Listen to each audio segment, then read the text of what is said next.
YouTube family. What's good? What's happening? Welcome to Ironwork 92,000's channel and welcome to Flat Earth Friday. See, look at that. See how easy that was?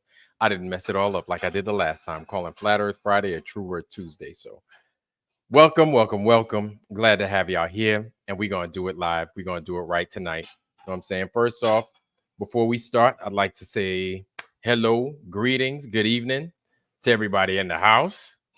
DJ New Moon, what's good, man? I love how you have your little emojis and stuff, the crazy looking smile things. I like that. Valley Parks, willkommen, welcome. Bienvenue. How you doing? Mr. Warrior, how you doing, brother? It's good to see you, man. Always good to see you, especially being here on time. Shannon Emerson, it is always a pleasure having you. You guys are like Voltron. Excuse me. Anytime y'all are here, you know what I'm saying? You guys are like the body, the head, the legs, the irons, the blazing sword, the iron sword. Look at me. I messed that up. So it's good to have you guys here. Saddle Bum, what's good, bro? Yeah, man. It's good to see you too. Yeah, man. It's always good. It's always good. It's always a pleasure to see you guys, especially on a Friday. Y'all could be doing anything but being here. But you guys are here, man. You guys are holding it down with me on a Friday night. I like doing this, as you guys could tell. I really enjoy being here with you guys and enjoying Flat Earth Friday. Originally started off with Ghost of Judah Tribe. One day, hopefully soon, Ghost of Judah Tribe will be joining us here. But he's kind of focusing a little bit more on the Chicago Bears and all the goodness that they're experiencing during their football season, right? So, also, happy Friday the 13th. You know what I'm saying? So, it's that special day, Friday the 13th, something that we get, probably twice a year, something like that. But it is that day. Jason Takes Manhattan. You know what I'm saying? I don't know. I grew up watching Friday the 13th, being afraid of Jason Voorhees, walking around with that hockey mask and that big ass machete. You know what I'm saying? Chasing ladies throughout the thing. Riku Suave. What's happening, Riku Swarren? How you doing, man? Good to hold it down, man. Good to see you. Mr. Gashhead, how you doing? Jeff Gashead, how you doing, man? It's good to see you as well. Real science education. Put your hat in the ring to go to Antarctica and finish the globe lie once and for all. So, real science education. I guess that's a pretty good request. I'll tell you what. Sure, I'd go to Antarctica, but I mean, what's that really? What's that gonna prove? Right? So that's my question. It's not that I'd be afraid of going. I wouldn't be afraid. Number one, I don't like the cold. I'm a little bit like Jaren in that regard, that I don't like the cold. Would I go at the end of the day? I wouldn't mind it. But let's take a step back. Let's slow it down a little bit and let's think about this whole trip to Antarctica, right? We know how these people get down. We know how the powers that be get down with people that they feel that they can easily sway. So, no, I feel you. I feel you, real science education. But let's think about this, man. Like Jaren and those guys, what's his name? Austin Whitsitt and them. These guys are in a pickle, right? I told you I don't trust it. I don't trust it at all. I didn't like how things turned out with Jaren doing that stuff, but we're over that already. I've already explained myself. No need to beat a dead horse anymore. Miss Hill, Ida Hill, how you doing, sis? Good to see you, girl. All right, Ida's in the house, y'all. All right, okay, good to see y'all. You know what I'm gonna do before I continue with my? It's not gonna be a rant, I promise y'all. That last rant that I had, it's the last time you see me rant like that. Okay, I'm gonna spare you guys the crazy rants from time to time. I might give them to you every once in a while.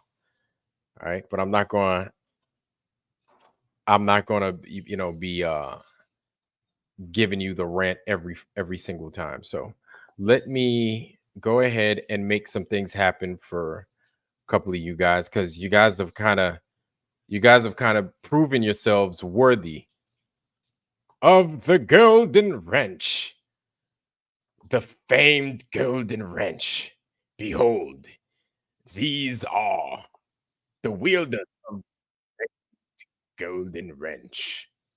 Yes, from days past, these golden wrenches were forged for these brave warriors, passed down generation to generation from the highest peak and the deepest fjords. These golden wrenches I bestow upon thee. Rise, Sir Saddlebaum of the Ironwork realm. Man, I sometimes I just be so corny. Forgive me, y'all. All right. So we just gonna go ahead and make this simple. There it is. In the name of King George, now go forth and hold it down.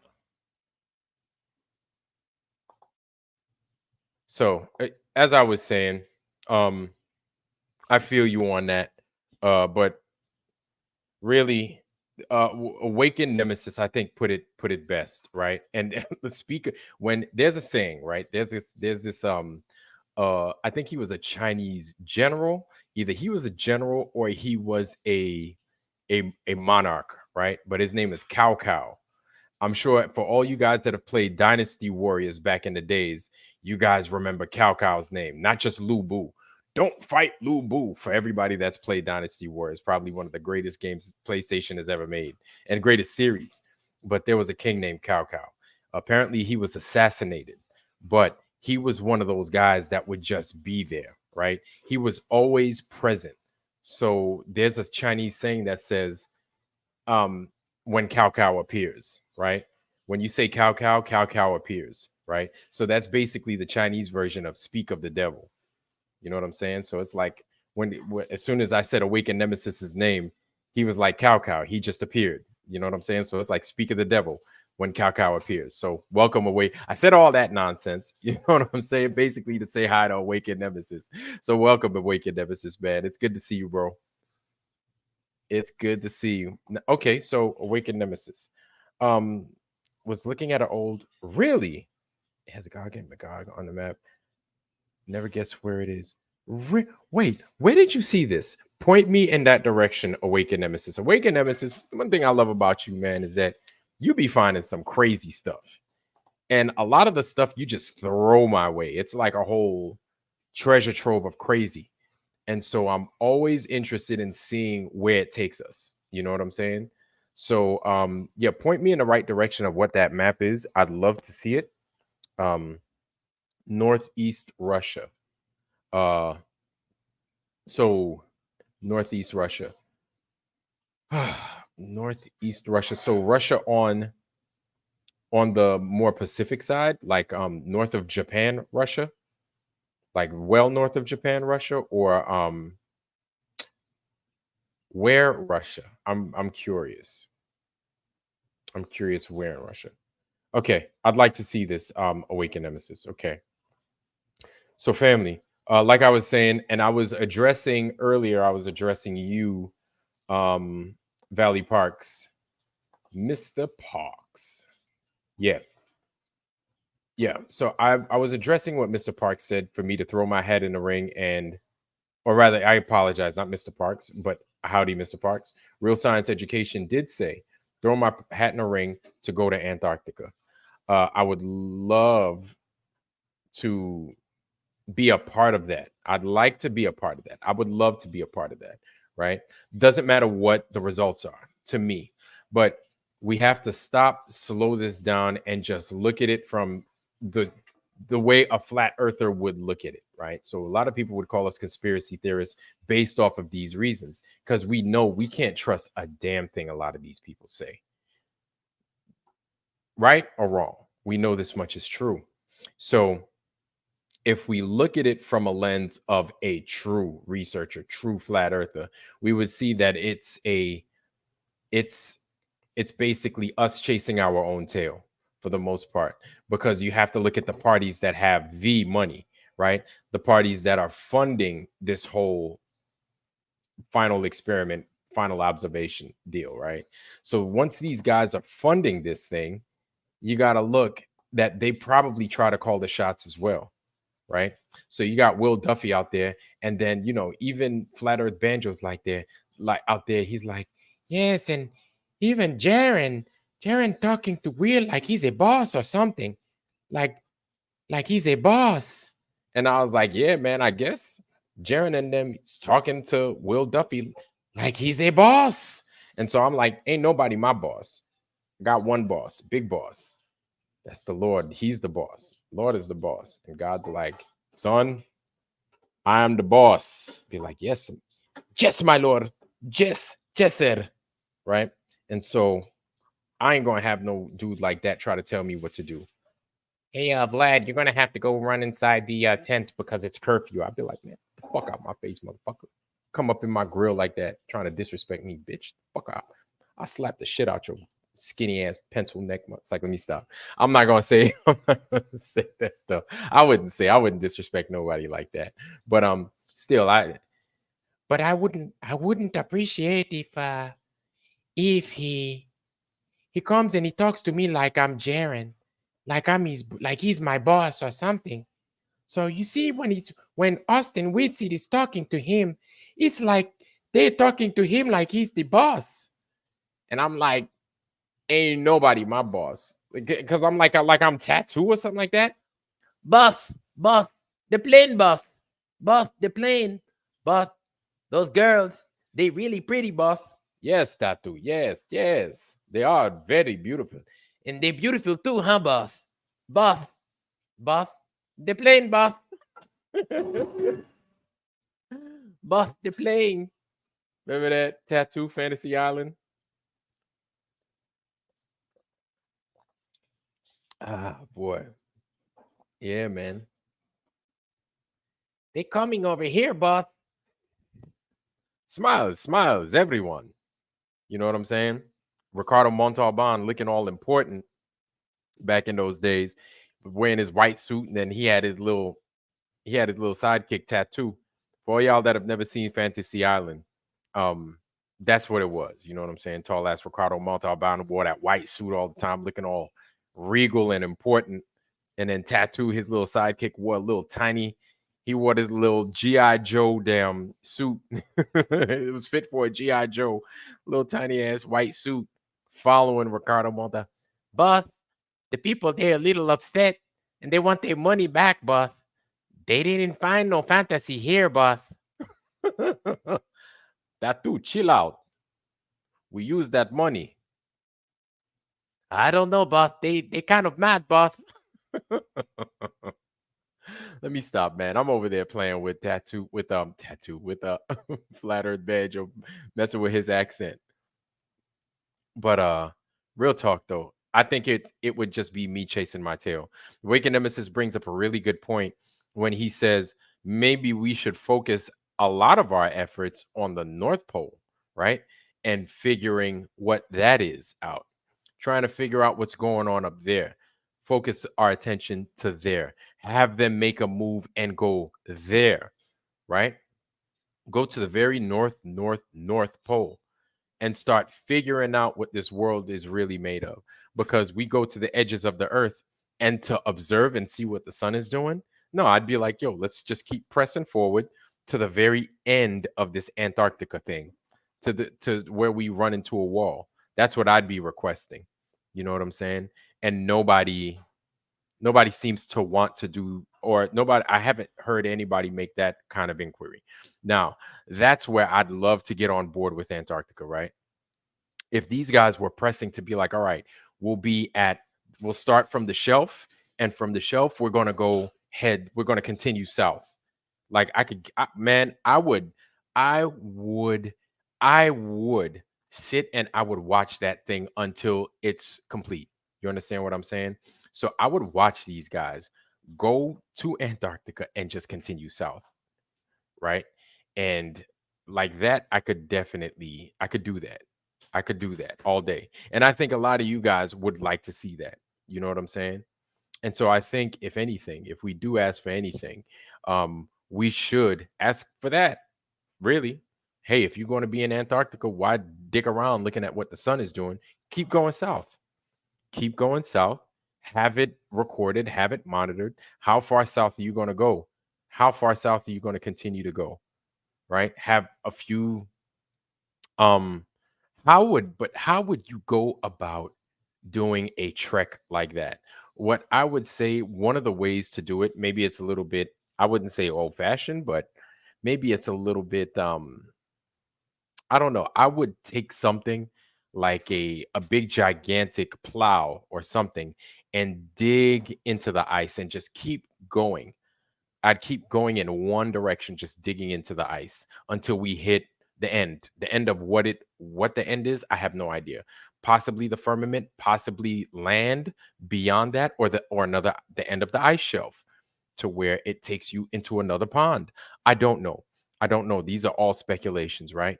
But wherever it takes you, you have one carved deep trench of a line to follow, right? So if you go based off of that line where you came from, right? It'll take you to this new location, whatever it takes you to, the end, those places that I mentioned.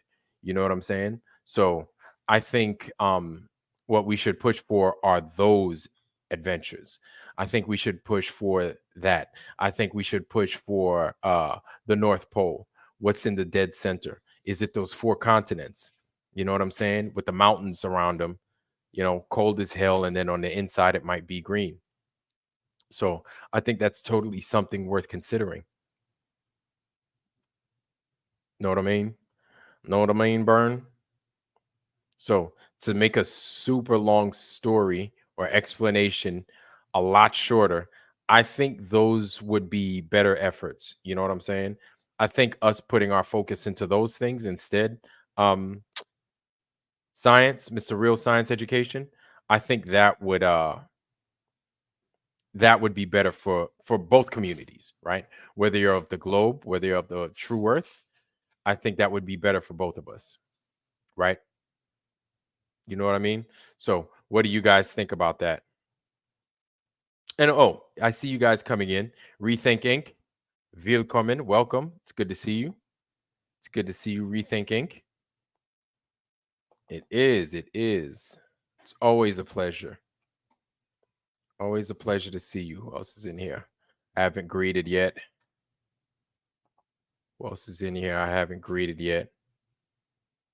Let's see. Good. See you. Hold on.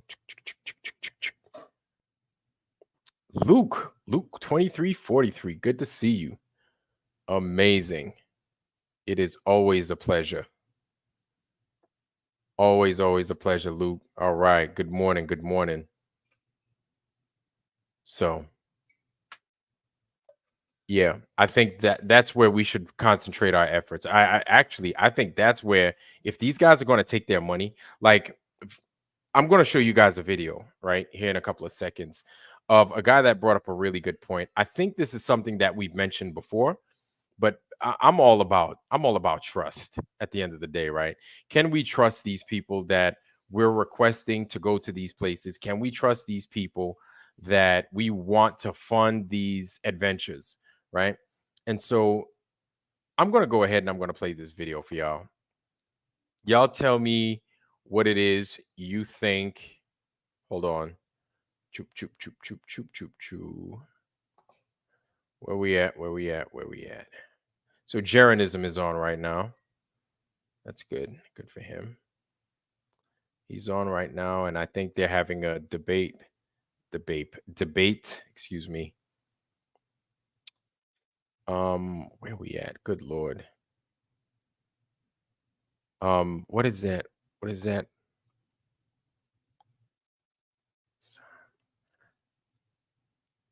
There it is. I knew it was something like that. Flat Earth, Sun, Moon, Zodiac. Okay, here we go. Oh Lord, have mercy.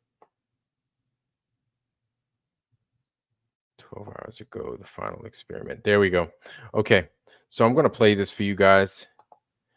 and then you tell me. Like, I kind of agree with him. So we're gonna let it ride real quick with this video. Screen. Here we go. Boom. Whether you know that the Earth is a globe, or whether you know that the Earth is flat, give me 3 minutes of your time, and you can literally change the world for the better. And if you don't care what shape it is, and you think it doesn't matter, then please hear me out, and I'll explain exactly why it does matter. Whatever evidence globers provide, flat earthers will never believe it. And whatever evidence flat earthers provide, globers will never believe it. Because we've all conditioned to be that way. It's deliberate, and I'll get to that in a minute. On the globe model, the Antarctic continent takes up a relatively small part of the globe, right at the bottom, and the coastline is at about 10,000 miles long.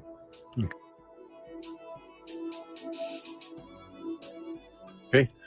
On the flat Earth model, obviously it's very different. The Antarctic ice wall goes all the way around the outside, encompassing every continent on Earth, and is approximately 78,000 miles long. That's quite a difference, right?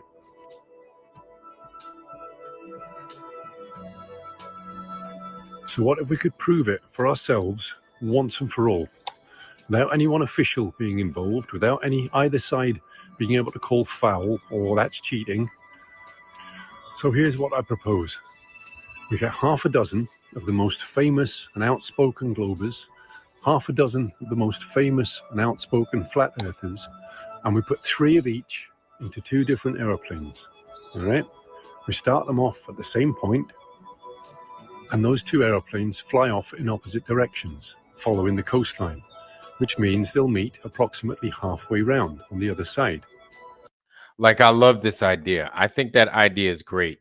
The problem we come across, and the problem we should expect to encounter every single time, is the people that you will meet and encounter along the way, right?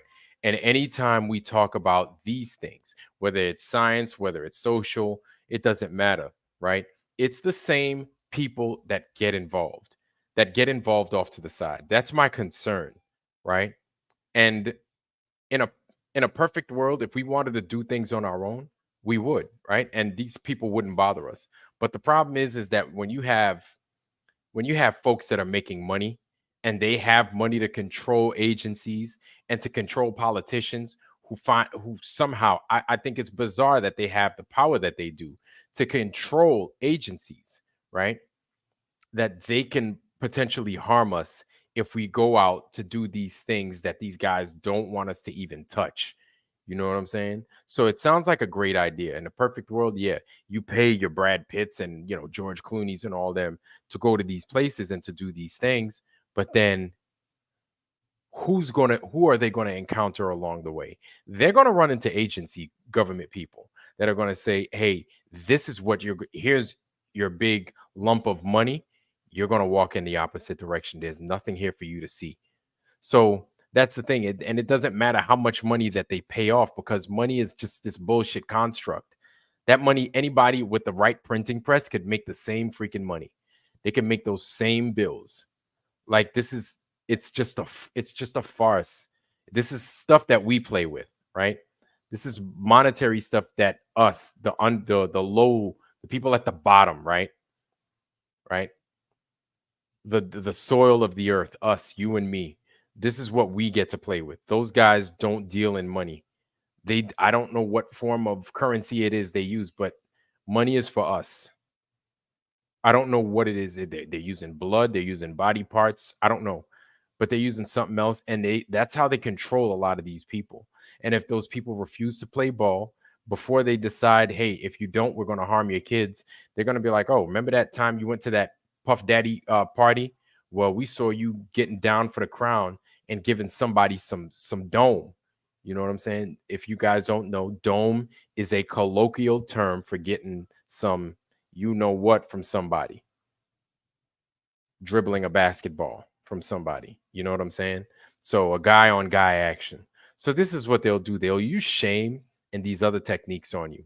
But I digress. Let's continue with the video. I like his idea, but So on both models, supposing they set off from the closest point to Chile, and halfway round, they're both going to meet up somewhere around Tasmania. All right. The difference will be the distance they've traveled and how far and how long it will take them to get there.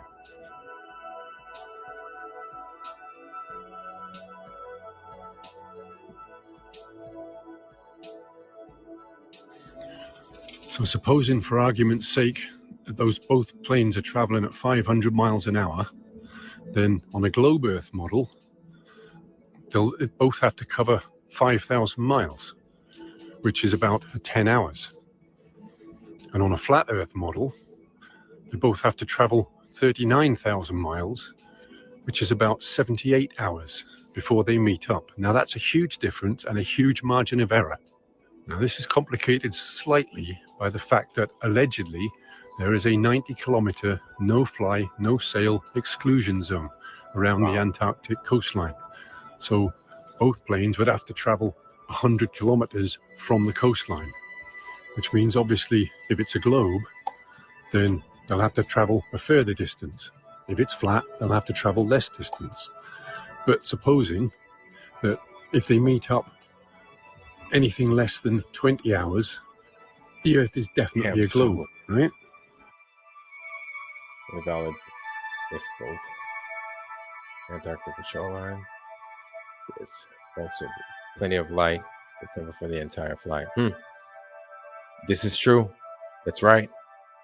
If they meet up anything after 60 hours, the Earth is very definitely flat. Now, if you give all 12 of those passengers a live feed camera, video camera, and also maybe there's one in the cockpit so they can see the distance traveled as well, all right, then there's no cheating. And one side or the other, at the end of this journey, when those two planes meet up, is going to have to say what seems to be the three hardest words in this modern clown world. I was wrong. Now That's right. That's right. Those are some hard words to spit, man.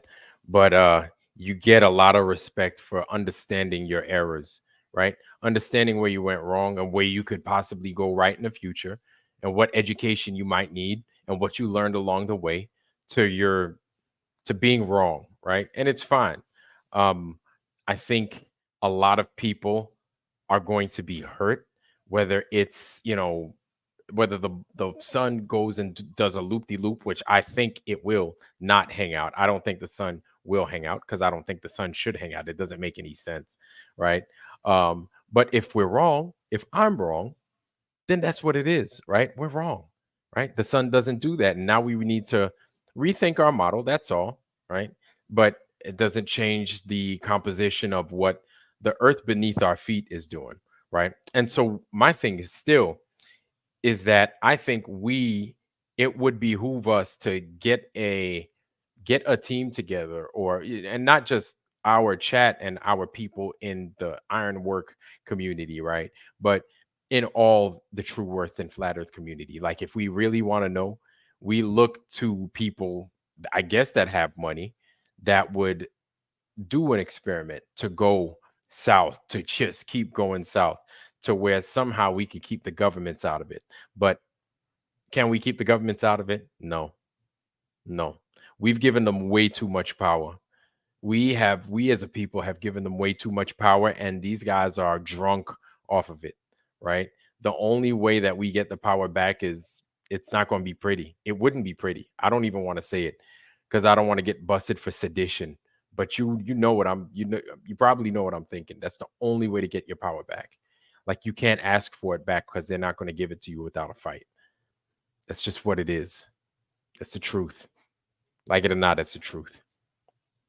I don't know why you're embarrassed, but it's good to see you still. Rum Ham Solo. How you doing, bro? Holding it down, I see. Let's see. Maybe enough light for the flights, but not enough fuel for the planes. This is true. But I think like anything, if you set up camps and you just made a line going back and forth, bringing food, bringing fuel, right? Bringing water and things to make the areas livable, we can make like a party line and just keep making lines and lines to go south, just continue south and just go make a beeline for the edge or the other side of Antarctica. If there's another side, or if there's an end to Antarctica, that would be nice to prove as well. If there's an end to the ice wall, right? Being on top of the ice wall, the end of it. If there's a firmament, if that firmament is like right there, if it's being held up, that would be an amazing sight to see, I think. Sean Alki, what's going on, homie? It's good to see you, man. It's good to see you. Always a pleasure, right? So I think that's something that requires some kind of investigation, personally. But you already know what it is. You got Will Duffy out there that's sending those guys over there, and they're talking to him like he's a boss. You know what I'm saying? All right, I am Wilson. It's good to see you. We already have proof that there are flights from South America to Australia that only take 12 hours. That would be impossible on a flat Earth. Uh, no, no. See, I am Wilson. You still have to account for curvature when you fly, but you're not. But nobody accounts for curvature when they fly because all flights are done simulating a flat, non-rotating Earth. I am Wilson. You seem to freak. You seem to have selective memory. I am Wilson. That's one thing we recognize about you. So the Earth is flat because you don't. Here's the thing. Here's the thing. And no, I'm Wilson. I'm Wilson thinks he's right, and I'll give you credit for having enough balls to come on here and speak your truth. I am Wilson. Whether you believe it or not, that's another story. But now here's the thing. If you've ever played a sport, I don't know, since you're from Australia, I'm assuming either rugby or maybe American football, maybe basketball, maybe all of them, right? But when you play the sport as a guy, I knew I played football, right? And so when I played football, we practiced a lot, right? And every time we practiced, we would practice against our own folks, but we would practice with people of greater or the same value. So when I was a freshman, sophomore, I played all 4 years of high school football, right? But every time we practiced, we didn't if I was in the 11th grade, if I was a junior in high school, I didn't practice freshmen. I didn't practice with sophomores. I practiced with people my age or better, right? We practice with the same or better. So when you're flying on the earth, why would they simulate something that is not equal to the environment that they're going to fly in, that they're actually going to fly in? That doesn't make any sense. I'm only using my example as an example. But when they say, "Hey, we're going to treat it like it's a flat non-rotating earth," because it is a flat non-rotating earth. So when we practice football, we're going to treat it like it's a real game and play against other guys, because it doesn't make sense to play against 3-year-olds or to practice against 8-year-olds, because you want to play the game as if it's real, or you want to practice the game as if it's real. So I hear you, I am Wilson, but you're going to have to keep up, brother. You're going to have to keep up. But I'm praying for you, bro. You're a good dude, man. I'm sure you're a good dude, but your trolling has little power here. So I'm going to go ahead and I'm going to give you that Jedi freaking power right there. Your trolling has no power here. But yeah. So I think these guys need to come up with another these guys need to come up with another experiment if they're going to go to Antarctica and not have to include the sun, because that doesn't make it's useless at this point. You know what I'm saying? It is useless. And you see what's happening? We're already in September. We're already in the middle of September. So December is quickly approaching. You know what I'm saying? I just said this a few months ago. I said before you know it, it's going to be fall. And in a couple of days, in like 8 days, it will be fall. It's going to be the fall equinox, right? And so we have to remember that another 3 months and they're there, and we're going to get a yay or we're going to get a nay, one of the two. And you're going to have a group of people that aren't happy, but that's just how it is, right? Whether what they see is true, whether what they see is false, they're going to come back with a report if they in fact do this if they do this test. Angela Baby Carson, who loves you, baby? You guys know where that's from? Anybody ever watch Kojak? Telly Savalas? Who loves you, baby? I used to watch Kojak.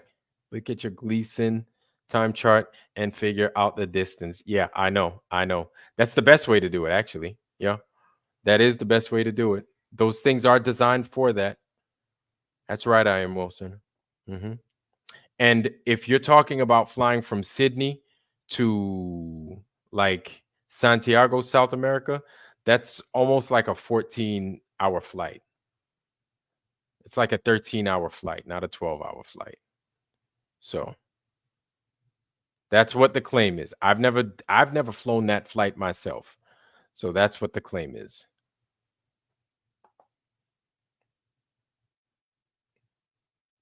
Aloha. Jono Edwards. Angela, it's good to see you.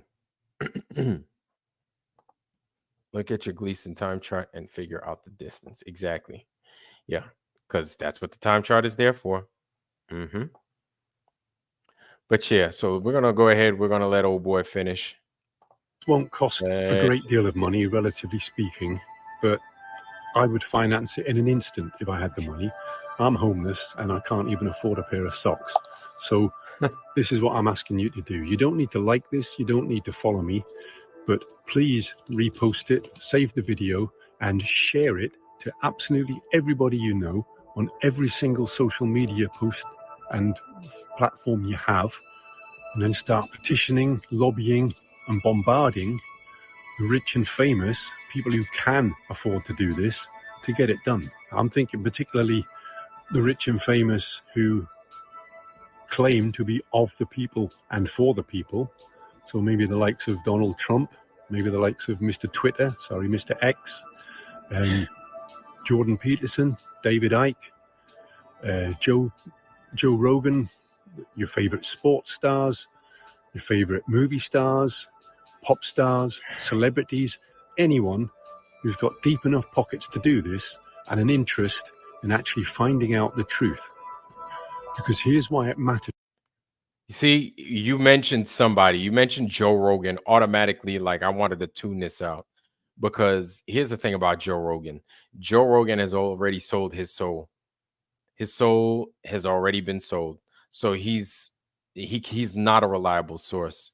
And I'll be honest with you, I'd be hard pressed to find anybody that's a entertainer that is part of Hollywood, right? That we can trust. I'd rather go to people in Bollywood, right? Or Mollywood. You don't know Mollywood. That's African TV, right? I'd go to them first because at least I know, or I would pray to the Lord and I would assume that they're not part of this cult of debauchery and doing all those evil practices that a lot of those people in Hollywood, this is the claim, right? I don't know for sure myself, but this is the claim that they go out and they do these things. They live this particular lifestyle. So basically, they're like forced and sworn into secrecy to not do certain things. Because if they do, they'll be exposed. Kind of like what Diddy's doing, right? Kind of like what's happening with P. Diddy, right? So I couldn't trust those guys. Yeah, and I wouldn't trust Joe Rogan. Awaken Nemesis. You be coming up with some craziness, man. Joe Rogan, he's calling Joe Rogan Marvin. He's saying Joe Rogan is Marvin. But yeah, like I couldn't trust any of them. And I wouldn't like I think it's a good idea to ask because that's where a lot of money is from. But also, guys, I've said this before, right? These Hollywood celebs and these people that have the spotlight in front of them 24/7, they're given that money for a reason, right? Entertainment, TV, movies, music, these things, these forms of entertainment are designed to keep us distracted to a degree. You understand? And so when they're making these TV shows, these movies, it's all pretend. It's all fake. Their names aren't even real as far as these characters are concerned. So, of course, when they're given money, all this exorbitant amount of money by their handlers, they have to conduct themselves in a particular way to where they're basically sworn to secrecy. You know what I'm saying? They're going to be like, all right, I'm not going to go out and I'm not going to say these types of things, or I'm not going to do these types of things. Like Kanye West just went out the ring for a little bit and he spouted what he said, and then he ended up losing like $800 million of his money overnight. And it's the same cabal. It's the synagogue of Satan that runs the show. So Joe Rogan and them is part of that. He named a whole bunch of people. As soon as Joe Rogan's name comes up in the gumbo, it's like, yeah, I definitely I couldn't mess with it. I can't mess with it because you can't trust Joe Rogan, and you can't trust those people in his circle either. You know what I'm saying? So, I mean, this experiment, it would have to be like a grassroots thing, and it would have to come from us. I'm sorry to say, you can't have people like Will Duffy in there. He's compromised. You can't have Gerrans in there. He's compromised, unfortunately. Austin Whitsitt, I know we all love him. He's like the golden boy, but he's compromised. All of these guys are compromised, and though they talk a good game, like I feel as if the money really got to them. And they're talking to Will Duffy like he's a boss. I'm not going to leave what's his name alone about that.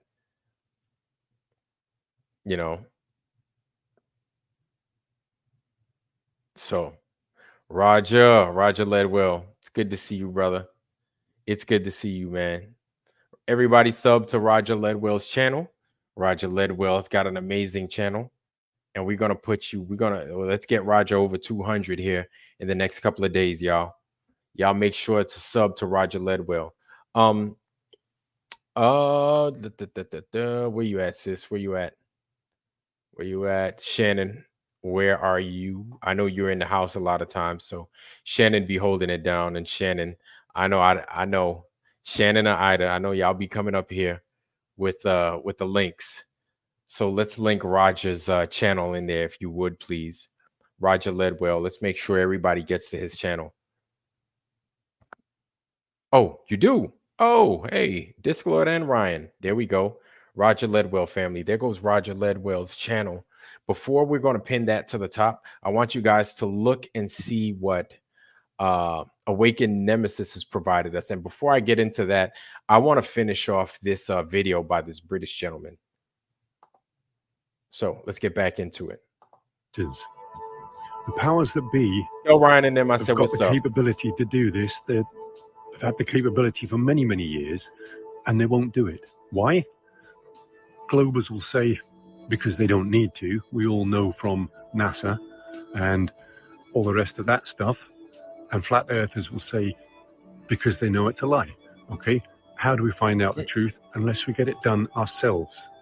Because the powers that be don't want everybody to know the truth. Okay, and now I'm not saying it's one reason or the other, but the point is, it's an artificial fence that keeps everybody divided. Okay, in the same way as sex, age, religion, race, gender, party politics, vax, unvax, it's all artificial fences to divide the masses, divide and rule, right? Because as long as everybody's arguing with each other, then nobody's looking at who's really responsible for this shit show that we call the modern world, right? That's right, everybody. The shit show, the modern world. Now, everybody sub to Angela Baby Carson. Please drop that link of Angela Baby Carson, please. Don't need to. It isn't. Globers don't need to. It's done. I am Wilson. Relax. I am Wilson. Go get something to drink, homie. I'm sure there's plenty of juice or water around there. Go get something to drink. Now, you guys make sure to sub to Angela's channel. Angela, I don't think I've subbed to your channel yet.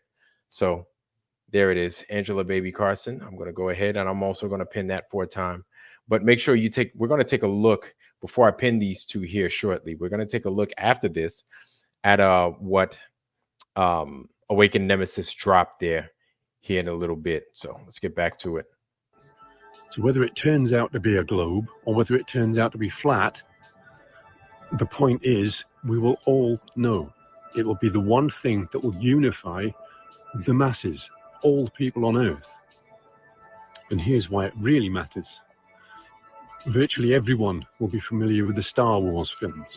And at the end of the first film, the all-powerful, seemingly invulnerable, invincible Death Star is destroyed by one inherent weakness, right?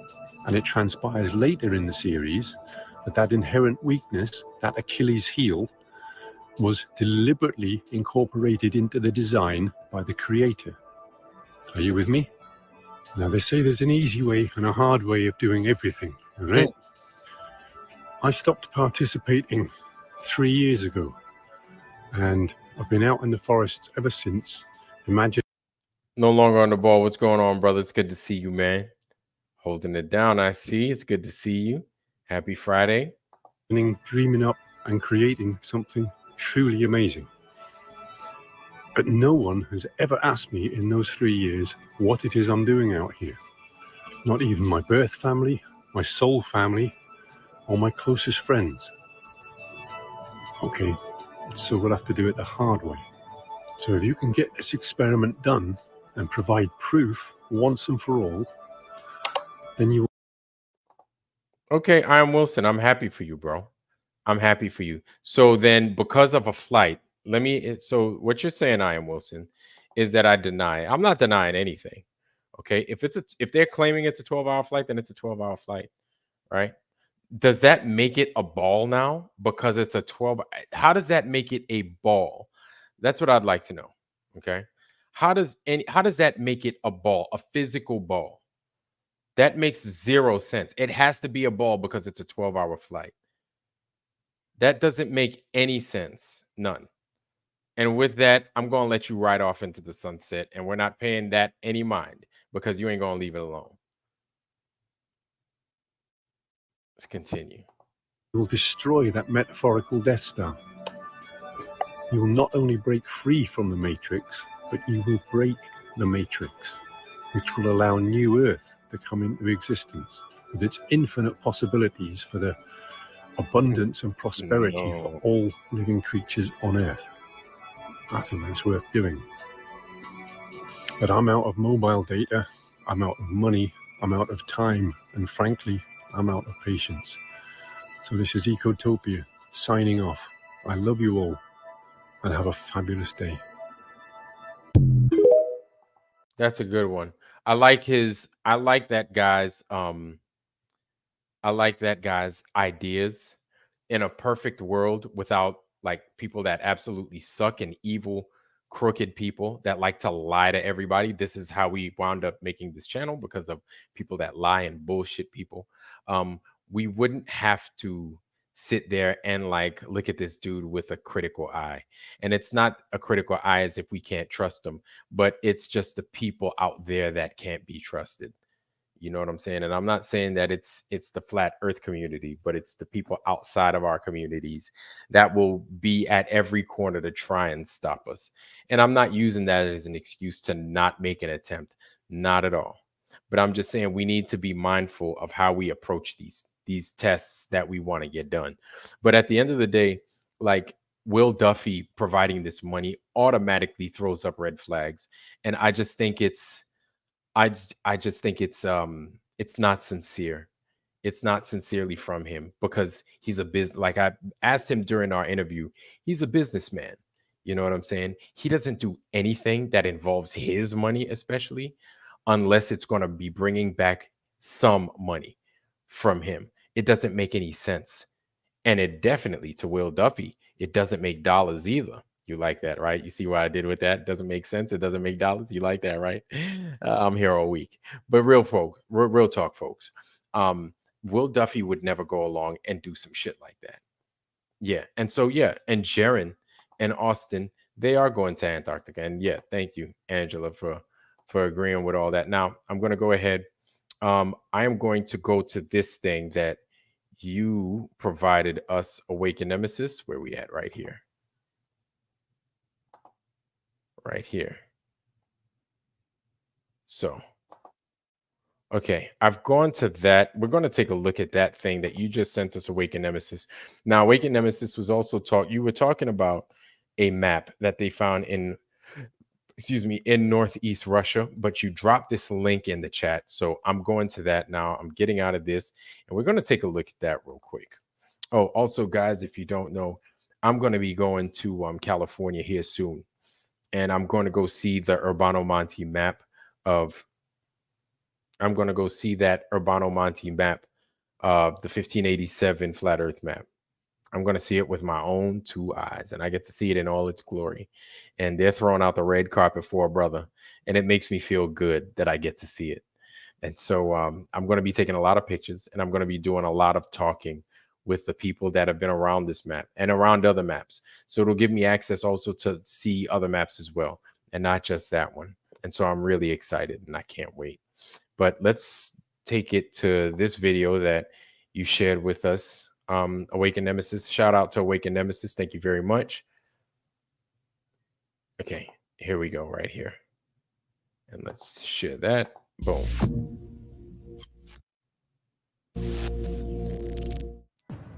Everything inside me.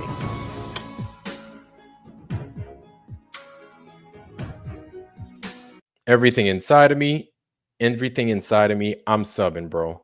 See what you got, man. I'm using your content right now, and shout out to you. Northeastern Siberia, part 2. Frederick Dodson. Before we begin this video, let's pause for a moment. Hold on. I'm going to go ahead and I'm going to increase the size, y'all, just in case you guys are having a hard time seeing it. I know that we have a more senior crowd in here, so I want to ensure that, and I'm not talking about the drink ensure, I just want to make it possible that you can see these things on the screen. You know what I mean, y'all? Boom, that's even better, right? Okay.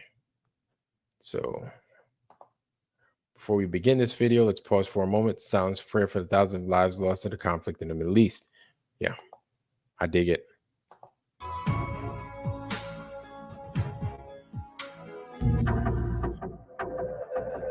Originally published at falsehistory.net. Okay. So there's one, falsehistory.net. I'm going to go ahead and I'm going to bring that up real quick. Sorry to pause that, y'all.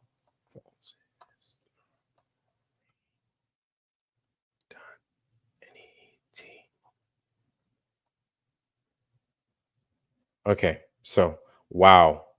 Wow. Oh, wow. Oh, wow, family.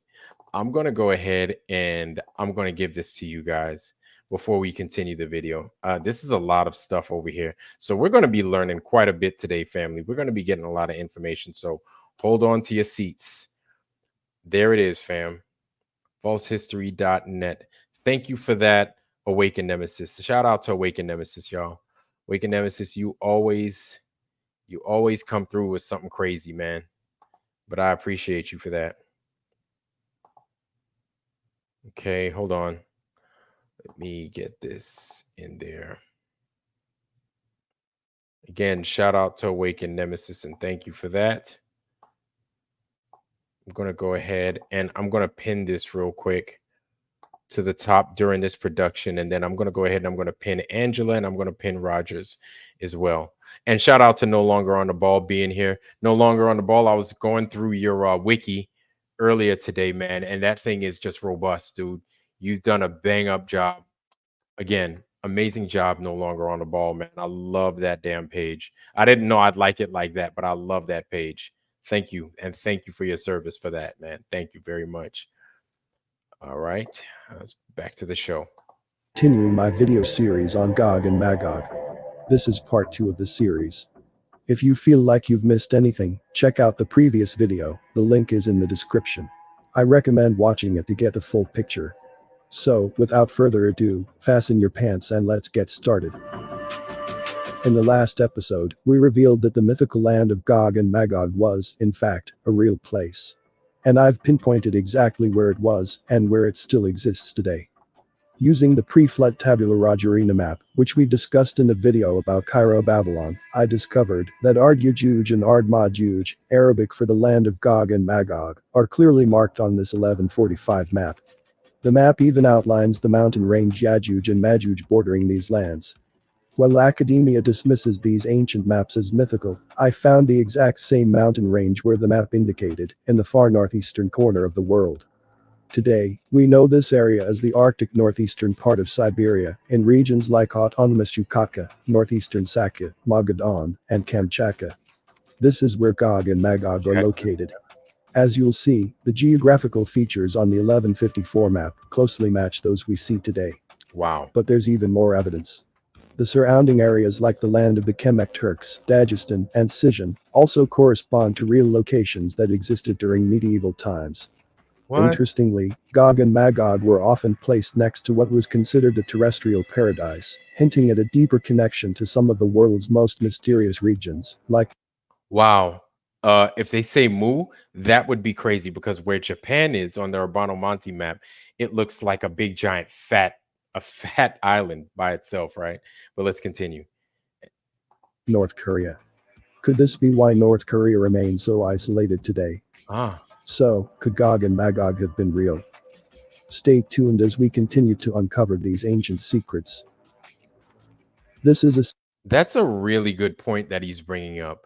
North Korea being super isolated. I mean, with North Korea, anytime you hear about them, we don't think about history when it comes to a country like North Korea. Instead, we think about warfare and what's the crazy leadership doing.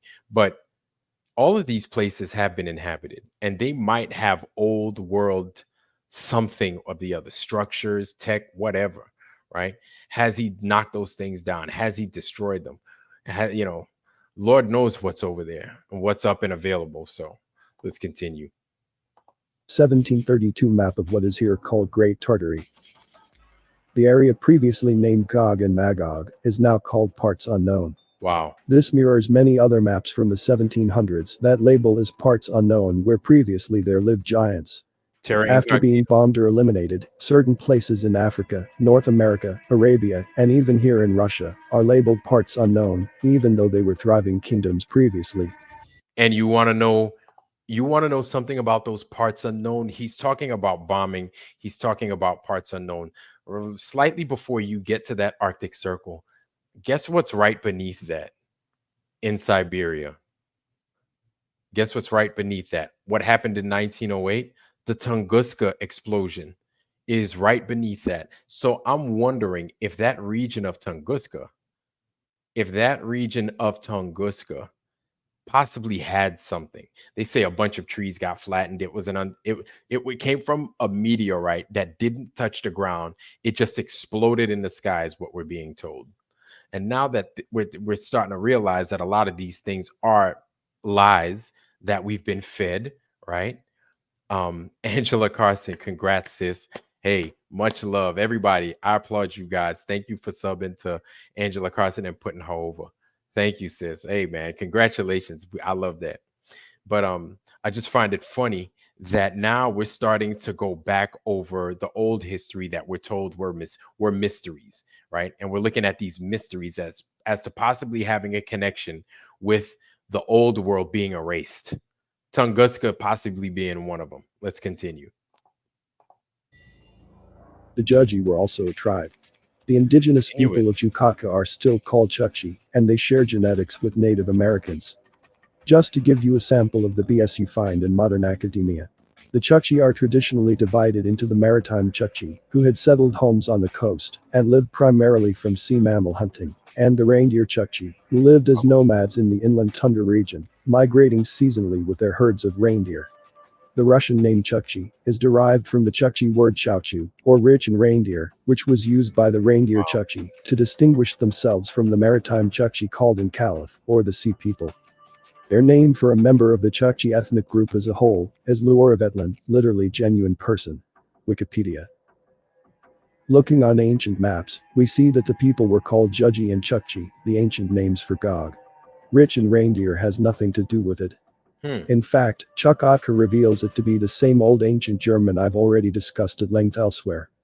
For the record, I'm not deriving from this that the modern-day Chukchi are to be equated with the people of Gog and Magog. The indigenous today are neither cannibals nor giants. Let's now have a new look at what the ancients said about Gog Magog. This is from the Bible, Revelation chapter 20, verses 7 through 8. When the 1,000 years are completed, Satan will be released from his prison, and will come out to deceive the nations which are in the four corners of the earth, Gog and Magog, to gather them together for the war. The number of them is like the sand of the seashore. The verse is a mystery to me. Why are the four corners of the earth called Gog and Magog? We just learned that Gog Magog is in one of the corners of the earth, the far northeast. Or maybe Gog Magog is an old name for all Arctic Antarctic places. Or maybe it's called Four Corners, because the North Pole is seen as a center of the earth from which four streams flow, as some ancient texts indicate. Are the flash frozen creatures going to be thawed out in some kind of warming event? I don't know. So I'd love to hear that part again. I think that's very interesting. That's very interesting. Let's Are get the that four again. corners of the earth called Gog and Magog? We just learned that Gog Magog is in one of the corners of the earth, the far northeast. What? Or maybe Gog Magog is an old name for all Arctic Antarctic places. Or maybe it's called Four Corners, because the North Pole is seen as a center of the earth from which four streams flow, as some ancient texts indicate. Are the flash frozen creatures going to be thawed out in some kind of warming event? I don't know. What I find funny is that okay, so that portion of the world is considered Gog and Magog, right?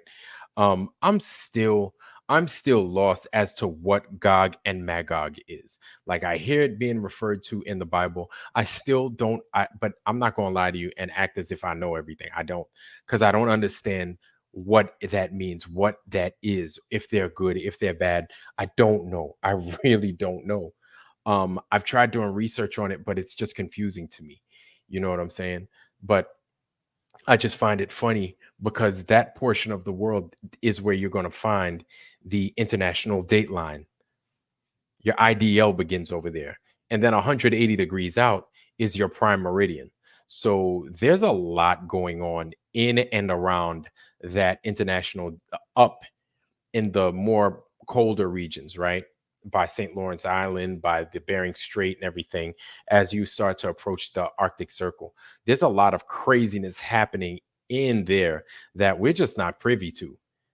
This is just crazy. This is the only reference in the entire New Testament. And there's only one significant reference in the Old Testament.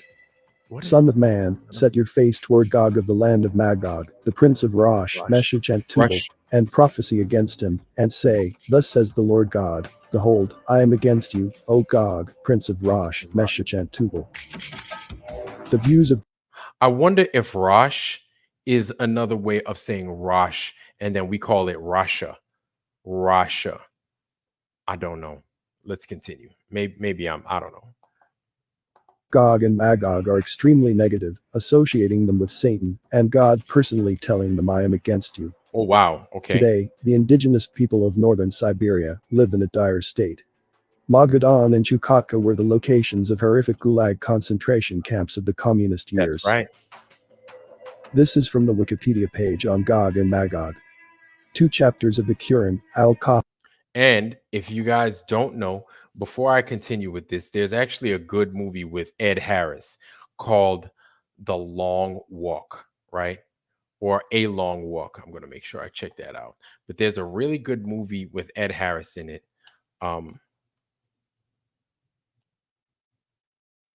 Okay. Ed Harris Walk.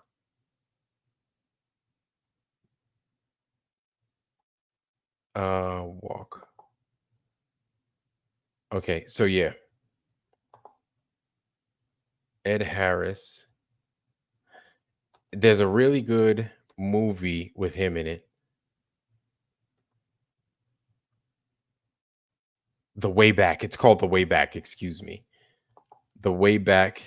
And I'm going to go ahead and I'm gonna recommend that movie. So if you don't know, there was a bunch of gulags during the World War II time frame that the Russians would send a lot of their prisoners to.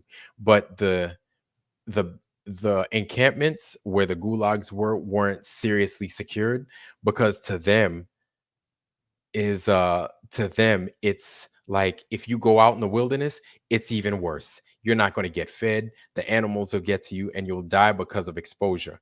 So take your chances if you want to. So that's a very good movie to go watch, just to give you an idea as to what prisoners that escaped the gulag, if they managed to escape the gulag, what they had to deal with, right? Good movie. It's a classic. Jimmy Satterfield, brother. It's good to see you, man. It's good to see you, bro. Oh man, I love it when Jimmy Satterfield. It's been a while since I've seen you, man, but it's good to see you holding it down tonight, man. Thanks for coming. So The Way Back, Ed Harris movie. I'm gonna recommend that. Y'all check that out. The Way Back. Yeah, check that out. I think you'd like it. Okay, let's continue. Often Al-Anbiya discuss Gog and Magog. In the Quran, Yajuj and Majuj, or Gog and Magog, are suppressed by Zulkarnain, the two-horned one. Zulkarnain, having journeyed to the ends of the world, meets a people who scarcely understood a word, who seek his help in building a barrier that will separate them from the people of Yajuj and Majuj, who do great mischief on earth. He agrees to build it for them, but warns that when the time comes, last age, God will remove the barrier. Oh wow. I don't know why, but my eyes suddenly filled with tears after hearing this verse recited in Arabic. Well, there really is a mountain barrier that spans the entirety of Gog Magog. As this barrier is still there, we can conclude we are not yet in the last stage. The early Muslim traditions were summarized by Zakaria al-Qazwini, who died in 1283, in two popular works called the Cosmography and the Geography. Gog and Magog. It's cosmography or geography. It can't be the two. Do I understand? Do you understand this, Luca? Do you understand? It can't be the two. Cosmography or geography. Let me stop, y'all. Shout out to Flat Sword, y'all. Magog, he says, live near to the sea that encircles the earth and can be counted only by God. Today, it is still found near the sea that encircles earth. According to Shia sources, Yajuj and Majuj are not from the children of Adam or the human race. However, in other sources, they're described as small-eyed humans.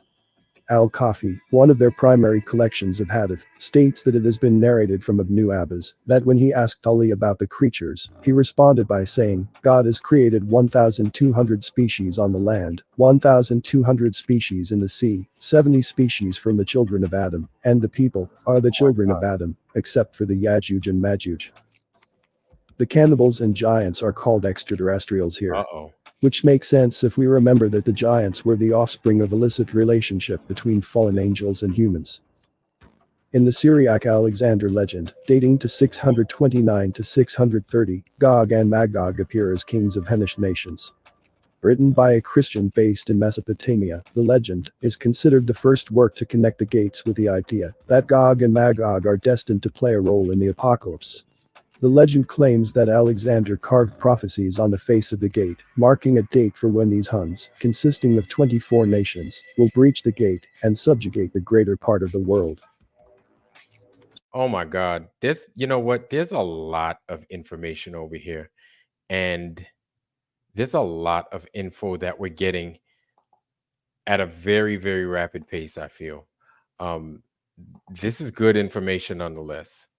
This is very good information.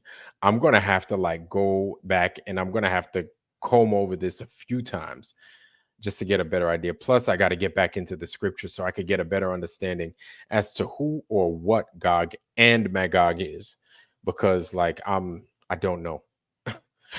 I don't know. And I'm not going to sit back and just accept somebody's answer as to who they are, because I have to see it and read it for myself. Let's continue. Strangely, even today, travel to parts of Gog Magog are restricted not only to foreigners, but also to Russian citizens. Why?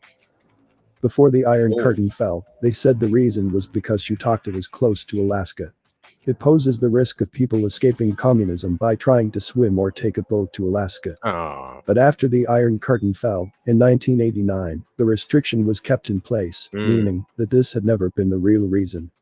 The real reason is kept secret to this day. As you already know, we find similar unexplained restrictions in other polar regions. The conclusion is, the more I look into these matters, the clearer it becomes that what the ancients told us through religion and mythology is mostly true and accurate, and most of what we are told by academia is a or deception. When George Orwell said we are living in an age of universal deceit, he meant it. Knowledge dissemination relies on you. Share this video far and wide.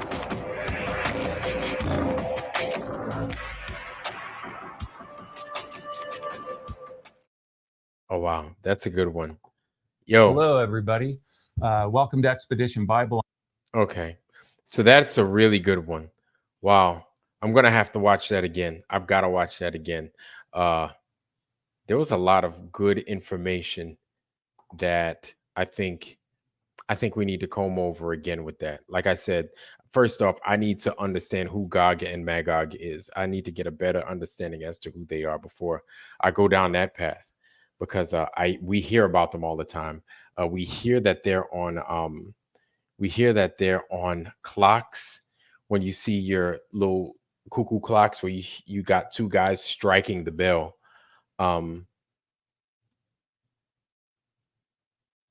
Wait a minute. That's funny. That's funny. Huh. What if... So when Gog... What time... Okay, so here's a question. What time does Gog and Magog strike those bells when they strike the bells? What time are they supposed to strike the bells? I wonder if when they strike the bells, this gives us, based upon where the clock is, based upon where the hour and the minute hand are, or they're probably together, it'll probably tell us where Gog and Magog is, or it'll probably point in a direction as to where they are. Because usually when you see these two figures striking the bell on one of those clocks, it's because it looks like it hits I'm assuming that it hits high noon. I don't know what time that it's usually set to, but you see something strike properly, and then you see something strike, and then those two are striking the bell with these two like maces. They look like two giant hammers. Wow.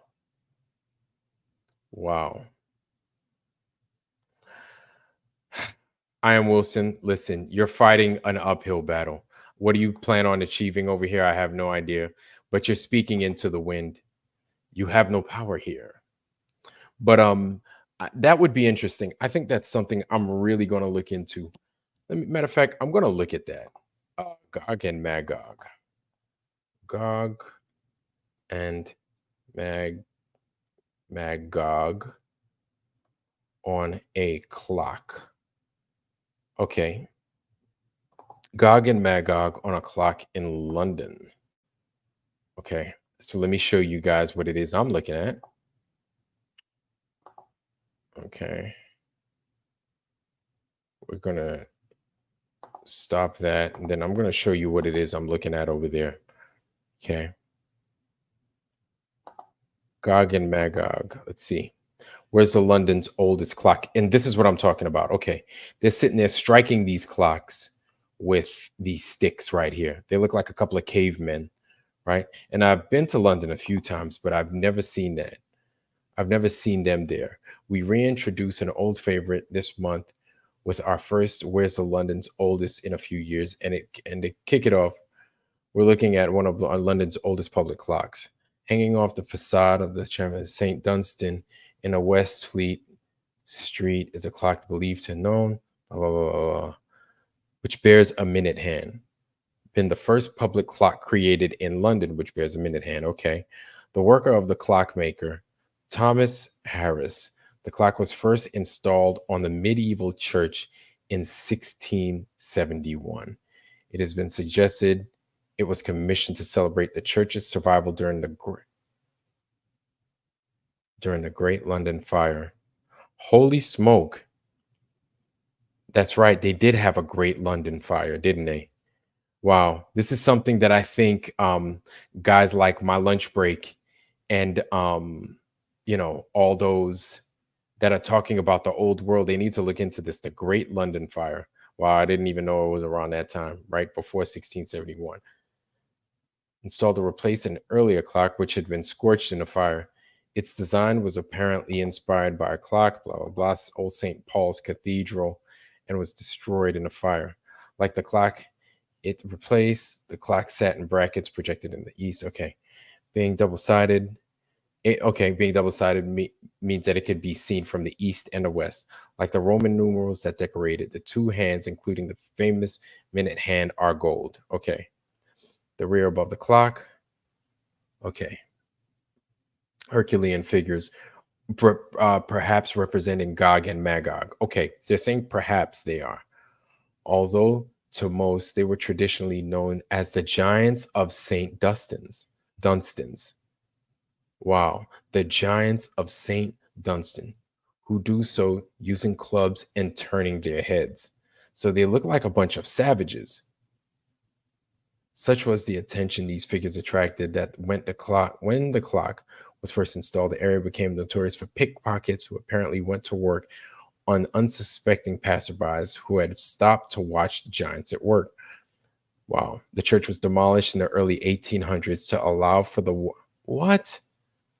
They destroyed the church in the early 1800s to allow the widening of Fleet Street.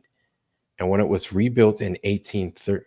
Wow, this is something for, I think, My Lunch Break needs to look and tear down, just tear apart himself. Rebuilt in 1830, the clock was absent. Having decided it couldn't be accommodated in a new design, it had been auctioned off. But wait a minute. He had installed it in the Decimus Barton design, Villa Regent Park, where it remained until 1935. Lord Rothermere, who built the villa in 1930. Huh? Returned it to the church to mark the silver jubilee of King George V, including Charles Dickens, David Copper. There are numerous literary references of the clock. Charles Dickens, Tom Brown's School Days, Oliver Goldsmith's Vicar of Wakefield, William Cowper's poem. Okay, so that doesn't tell me when those clocks traditionally strike. Hold on. When do Gog and Magog strike the bells? Okay. The statues of Gog and Magog in the Royal Arcade in Melbourne, Australia, strike iron bells every quarter hour. Okay, every 15 minutes. Statues are connected to wires in a large clock, which is attributed to Frederick Ziegler, but named Thomas Gaunt, a former tenant of the arcade. The statues were installed in 1892. Wow. Holy moly. 1892. Here's something that's crazy, y'all. I think 1892, 1893, those time frames, it looks like a lot was going on in history. You know what I'm saying? There was a lot of change taking place. You had the World Fairs in 1893. I think it was the Chicago World Fair, right? You had a lot of things getting burnt. You had a lot of things being replaced for the stuff that got burnt down and got rid of. The great 1666 Great Fire of London was arrest after the Great Plague or the Black Death, which was caused by multiple Jesuit Synagogue of Satan operatives poisoning the public drinking wells throughout London. Wow. Okay. Oh, okay. I need to look at that. Okay, there we go. Sean Alke says it right. No curvature, no globe. Take that to the bank, Mr. Wilson. No curve, no globe, my man. Sorry. You could ask for numbers all day. The numbers mean nothing if the physical doesn't match up with these numbers. It's useless, bro. It's absolutely useless playing that game with us. Like, you're wasting your time, Iron Wilson. You're fighting a boxing match. You ain't got no arms, brother. Sorry. Couldn't ask a goddamn thing I can answer. I've spent years studying the earth. Okay. All right. My bad. Rethinking. The earth for my questions. People are sick of elementary level questions. This is true. This is true. So looking at what you said, awakened nemesis. A reset, not a rest. No, I got you. I got you. And thank you. Yeah. So that's something I'm definitely gonna look into as well. Wow, that is a heavy claim. That is a heavy claim. But what something worth looking into. But I'll tell you what, the synagogue of Satan has done crazy things throughout history, apparently, and this wouldn't surprise me as that being one of their bag of tricks. You know what I'm saying? That would not surprise me at all. And I'm not here shitting on a people, but the synagogue of Satan, they know who they are, and they cry out loud when you call them out. You know what I'm saying? They cry out loud because they know they're wrong. They know they're wrong.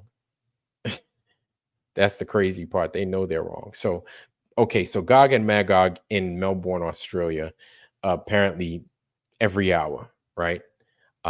So then I guess for now that answers my question. I'm going to look a little bit further into Gog and Magog just so I could have a better idea as far as to how I would approach knowing more about that topic when it comes to where they reside up in the northeastern part of Russia.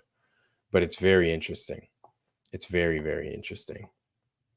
Alan, hey y'all, make sure y'all sub to Alan Nordstrom's channel as well. Ooh, that's right. Before I forget, we have a couple of people in here that require our attention. So we have, you guys are awesome, by the way. We have a few channels. We have Angela Baby Carson's, Miss Carson's channel. And congratulations, Miss Carson, on your 700 subs. I wish you much more success. And these guys are going to make sure. Hold on. First, let's put Mr. No Longer on the Ball's channel. You know who he is. No Longer on the Ball is an amazing guy. Plus, he's got that amazing work that he's still working on. And we're still lucky to have, right? And we're fortunate enough to have it. So there's No Longer on the Ball's channel, y'all, at the top. Okay, thank you, Shannon, by the way. All right, before I continue, I want to give you guys some attention. All right, Angela and No Longer on the Ball. So we got Angela. We got No Longer on the Ball. And then we have Mr. Ledwell, Roger Ledwell, and his channel. Right? And then up next is Angela Baby Carson. Miss Carson, boom. Miss Carson, there you go. You're close up, Miss Carson. Michael, you're eating maggots, Michael. You're eating worms, Michael. So there it is. And then after Miss Carson, we're going to present you Roger Ledwell. So make sure you sub to all three of these guys as they are amazing. And then I think, Shannon, if you hadn't already, please make sure to drop anytime these guys come in, if you guys have the quick fingers faster than I do, just go ahead and post their links down there. These guys are amazing. You know what I'm saying? And we have Alan Nostrum, right? Who just dropped another video. I think you just dropped something today. I didn't get to check it out though, but I'm going to make sure that I give it some love. You know what I'm saying? I'm going to make sure I give it some attention tonight. I promise. All right. And hold on, where we at? Here we go. Here we go. Here we go.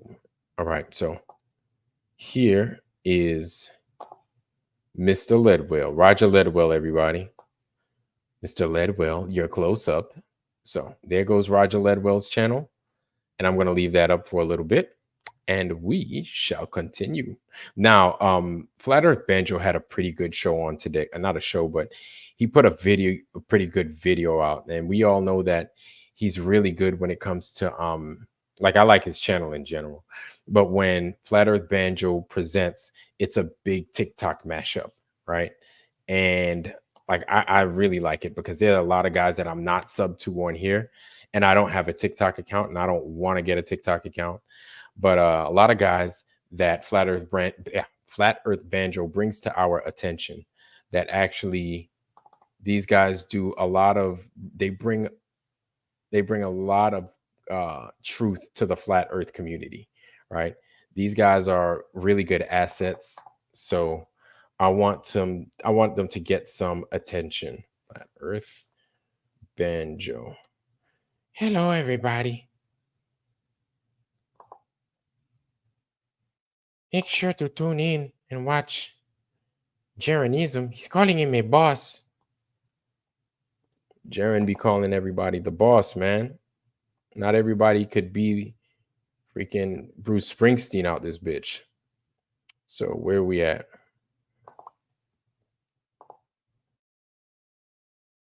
So this is something interesting right here that I caught, and I want you guys to check this out. All right, let's give that thing some work.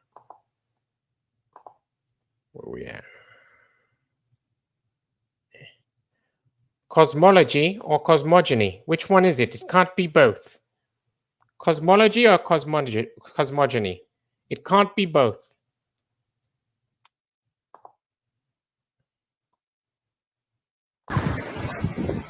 Hey there, Eddie. I thought you would appreciate that sign. I'm in Omaezaki. Doesn't look round to me. Flat as a pancake. Finally, a few degrees cooler than it has been. There it is.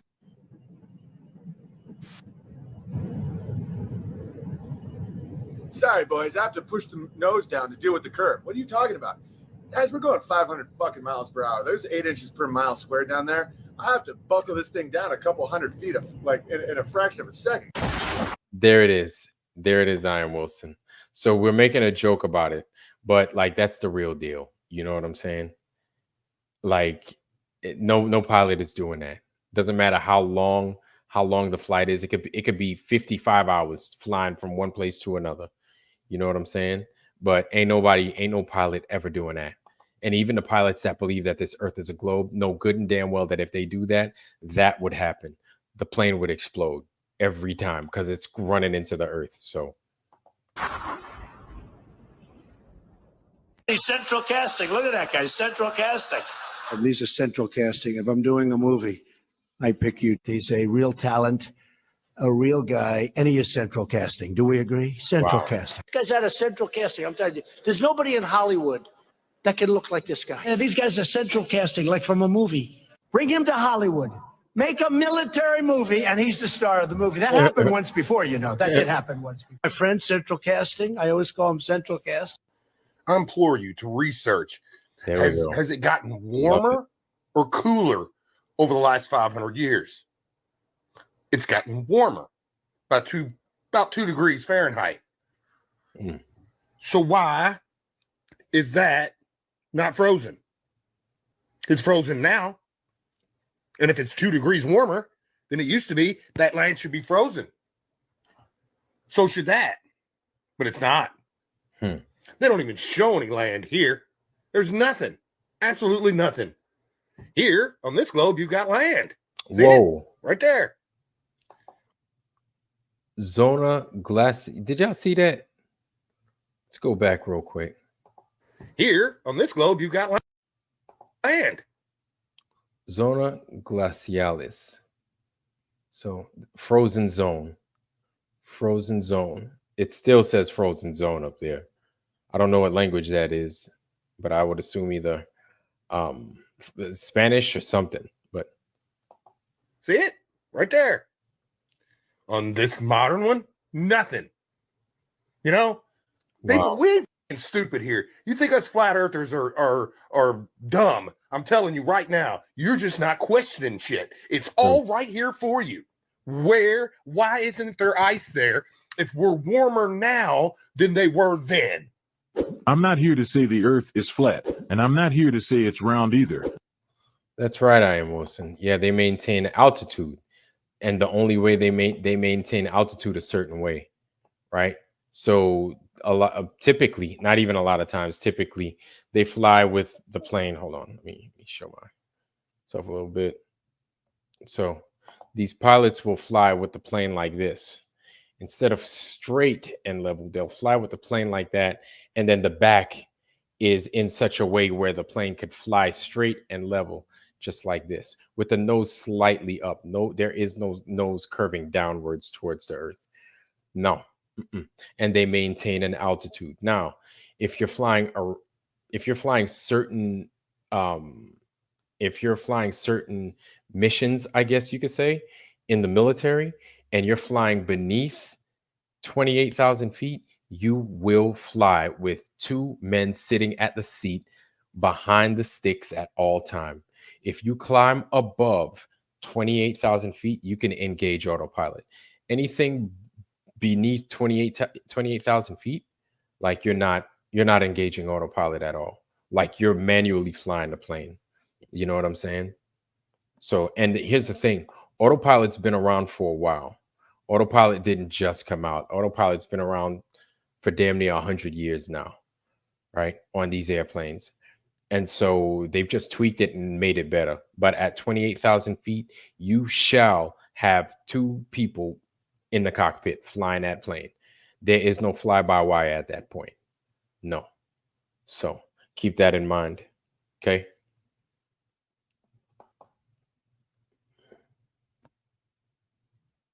Cabin pressure. They generate cabin pressure inside the plane. Yeah, above 10,000 feet, you better be pressurizing that cabin. That cabin shall be pressurized. If not, everybody's passing out. So when they land, they point the node down. No, they don't point the node down. No, still up a lot of times, or they'll come in like that. But nobody's flying the plane conforming to the curvature of the earth. They don't. They even tell you that. We're told this, I am Wilson. Like they're telling you this because there is no curvature. But here's the thing, I am Wilson. If there's curvature, there must be movement. You can't have one and not have the other. There has to be movement. The earth isn't even moving. It's not even moving. Because if it was moving, these guys would have to alter their flight direction, which they don't do if they're going from point A to point B. Unless they're trying to, climb above, or they have to hit certain points. That's different. Or if they need to climb above weather, that's different too. But these guys usually they fly straight. They're flying straight. They're flying level, and they're going right for their destination. That's it. Like nobody's trying to make it hard. And the thing is when you fly, you also have lanes that you must maintain. You're not just free to fly wherever. Like you have to stay within a flight lane, and you have to stick with your flight plan. So you can't be making all these dynamic movements like you're an aerobat. You know what I'm saying? Like that's not going to work. They can't maintain it with alter air. They alter airspeed. What do you mean they can't? Of course they can. They can you're going to maintain altitude. Why would you continue to change your altitude unless there are things like you're going to land, or you're climbing above weather, right? Or unless you're trying to avoid something, a possible collision. Other than that, you have a flight plan. Every pilot has a flight plan. Everyone has a flight plan, and you shall fly that flight plan. That's part of the reason why you maintain coordination with the ground station. And then you have quarters in which you're going to fly. You could find these things like it's public knowledge, right? And they're like, once you see it once and you learn about it, they're easy to read. These things are like streets. They're like flying a street. It's like driving in the street, and the maps function that way. They have arrows and everything. And they show you where you could turn and everything, and other arrows coming in different direct. Like it's pretty wild, but it's, once you see it, something that you can understand. So it's not like they make it up and then they just no, there ain't nobody doing that. And they tell you, hey, you flying flat level, and the earth don't move, because it doesn't do those things. I mean, you don't have to take my word for it. It's not curving and it's not moving. So like, you can argue all you want to. You're blue in the face, Ian Wilson, but you're just wasting your time, brother. I'm sorry. Anyway, let's continue with the show. Don't want to give too much attention and power to Ian Wilson. But if we were to use a compass, I'd let the facts speak for themselves. A compass only recognizes north. Every other direction is just a reference point based on where north is. The needle always points to the center, which is the North Pole. Now, how could a compass point south if south is considered down? Many believe that if you travel in one direction, you will eventually come back to where you started, but that only holds true for east and west. East and west are curved paths that constantly adjust to stay aligned with north. So, when people say they've circled the globe and ended up in the same place, they were only traveling east or west. However, traveling south is a completely different scenario. South is any direction moving away from the center. If you keep heading south far enough, you will eventually reach the ice wall. Unlike east or west, if you go south, you'll never loop back to where you began. This is one of the reasons why they discourage traveling south. Even the compass seems to discourage it. That's why the compass always points back to north, almost as if it's telling you to turn around, because if you keep going south and somehow manage to go past that ice wall, there might be more land. And that's something they don't want you to discover, because they don't want you to be free. Flat Earth models from mad different cultures, dog. Look at Greek.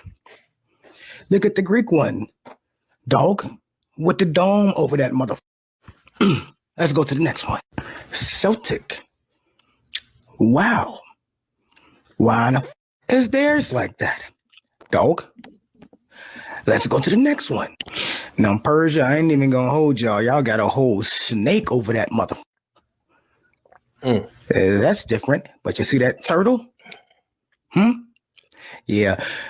This is how all the old cultures saw the world back then. Dog. Go to the next one. Mesopotamia. Look at that shit. Dog. Everybody got the firmament. Oh, Lord. The waters being divided like a mother. Go to the next one. Look at the Vikings, dog. This is one ice wall and shit. A tree. And this is what's interesting about this Viking one to me. You see the tree going all the way through that muff, but if you look at the land, it looked like them motherfucking petrified tree stumps, dog, that they would call a motherfucking mountain today. That's different. Go to the next one. Babylonian. Look at that shit. Look at that shit right there, dog. Big ass pyramid. That's interesting. Just like the big ass tree stump. Go to the next one. Even the Masons shit look like that. Dog. Go to the next one. Incan. Look at that shit. Same shit, dog. Look at that shit. Firmament. Immediately, go to the next one. Islam. Look at that shit. The funny thing I find about the Islam one is 1, 2, 3, 4, 5, 6, and at the end, 7. So 1, 2, 3, 4, 5, 6, and then 7. Kind of like the colors of the rainbow, right? I just think it's funny how the numbers match up, kind of giving credence to what the Book of Enoch says, and a lot of other texts that kind of not necessarily mirror, but they seem to be speaking the same story, right? And these are just the ones that we know about. I'm sure there are other pubs out there that match up, or that sound as if they match up. But it's funny, even the depictions from different cultures and different religions, this is how they see the world. It's just crazy.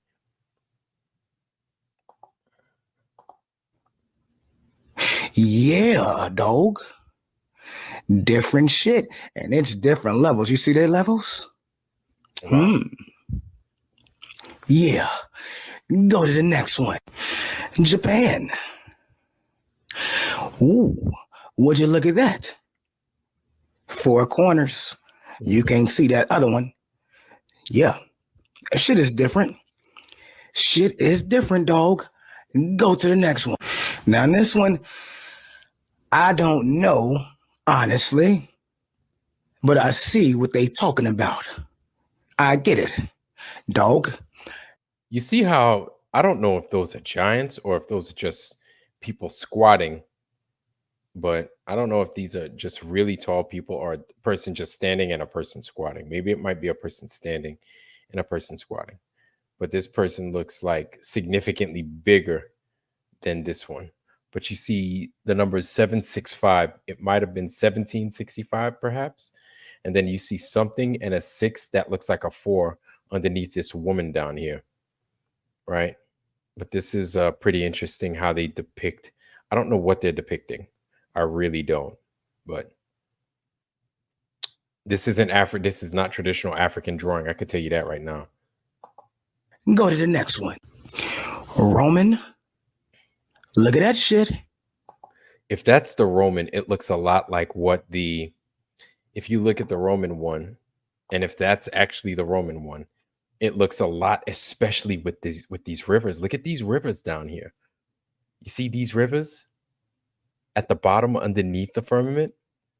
This is exactly what what those rivers look like underneath the Norse ones. Let's go to that real quick. You see it now. Take a look, and I'm going to jump to the Norse one real fast.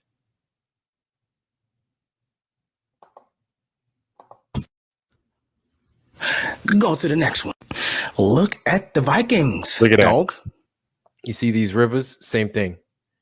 They're right there. Those rivers are right there. And these are the Vikings.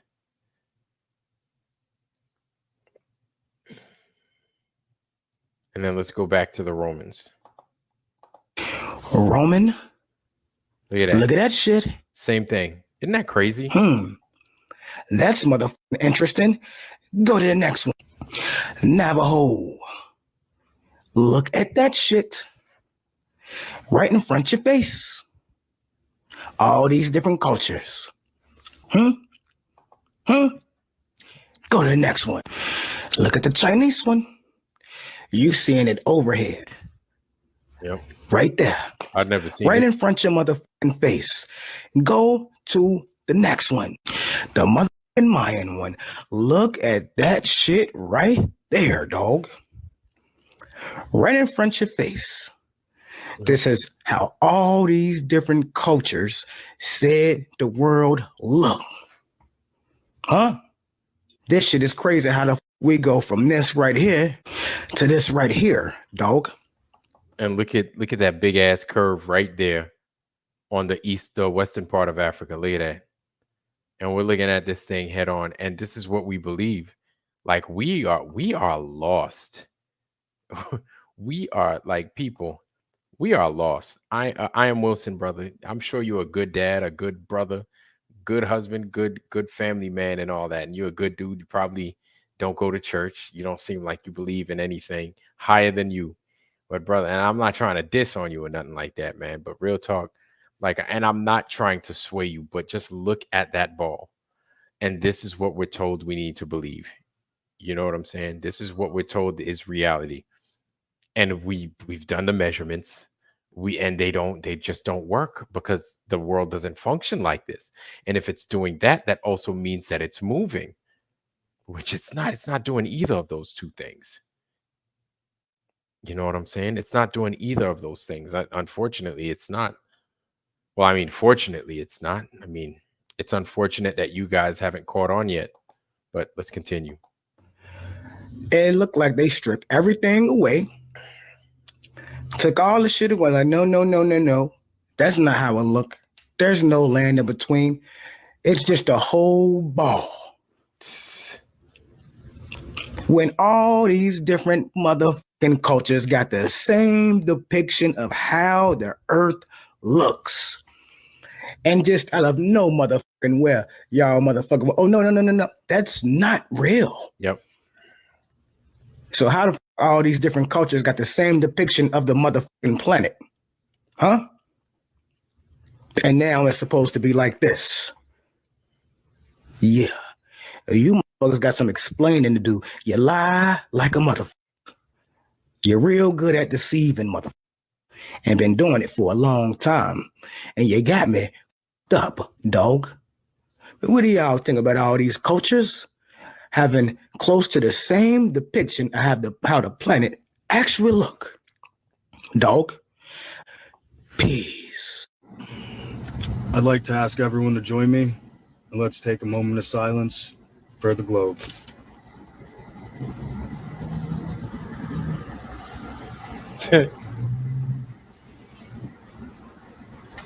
Rest in pieces. I tell you what, Flat Earth is taking me back to religion again. I shouldn't lie. Yep. I'm gonna be a Christian again because there's a lot of backup. There's a lot of text in the Bible which speaks about Flat Earth, supports Flat Earth. So I think there's a truth in this religion. Yep. It's only.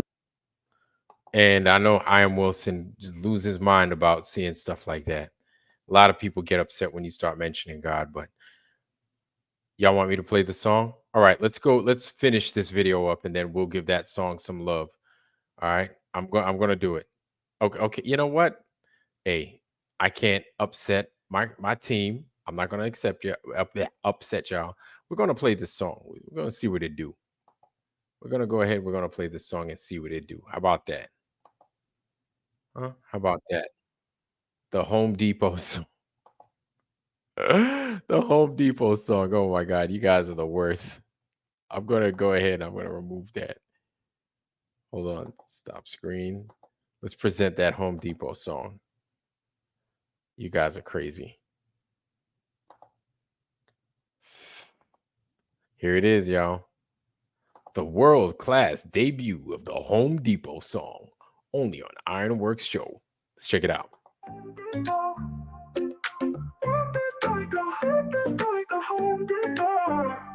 Oh God. I step up in this game like I'm hammering nails. Burst a flat plane, listen up, I'll tell you tales. Home Depot vibes on my tools, no fails. Level up my vision while the world just derails. Jared said it first, now I'm chasing the truth. First wanna know, is he shilling or aloof? Now I'm flexing with the facts while they playing the fool. Flat earth, no curve, I'm breaking all the rules. Earth is like Home Depot, got my crew on deck. Home Depot, we ballin'. On this knowledge, better show respect. Home Depot, Flat Earth Day, saying no way, but we out here grind. Home Depot, motivated, determined, leave the lies behind. Rolling deep through Antarctica, you know what's up. Snowflakes in the air, yeah, we sipping from the cup. Well, Duffy said, trust me, I came out of the blue.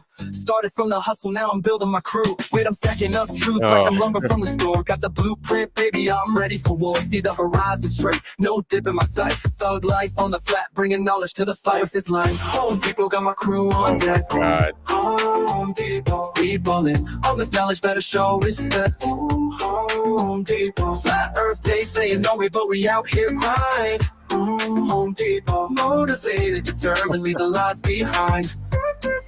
Wow. So I'm here to break walls. I'm kicking down doors, hash street life. I'm hustling what's mine is ours. A whole new vision. We gon' stack and we gon' rise. With my crew by my side, we defy all the lies. Earth is like Home Depot, got my crew on deck. Home Depot, we ballin'. All this knowledge better show respect. Home Depot, Flat Earth Day, saying no way, but we out here grind. Home Depot, everybody go. Determined, leave the lies behind. Come on. So remember this hustle, keep your eyes on the prize. Earth is flat like a board, like the ones on a 5. We'll build this place together, ain't no mountain too high. Home Depot mindset, we gon' reach for the sky, yeah.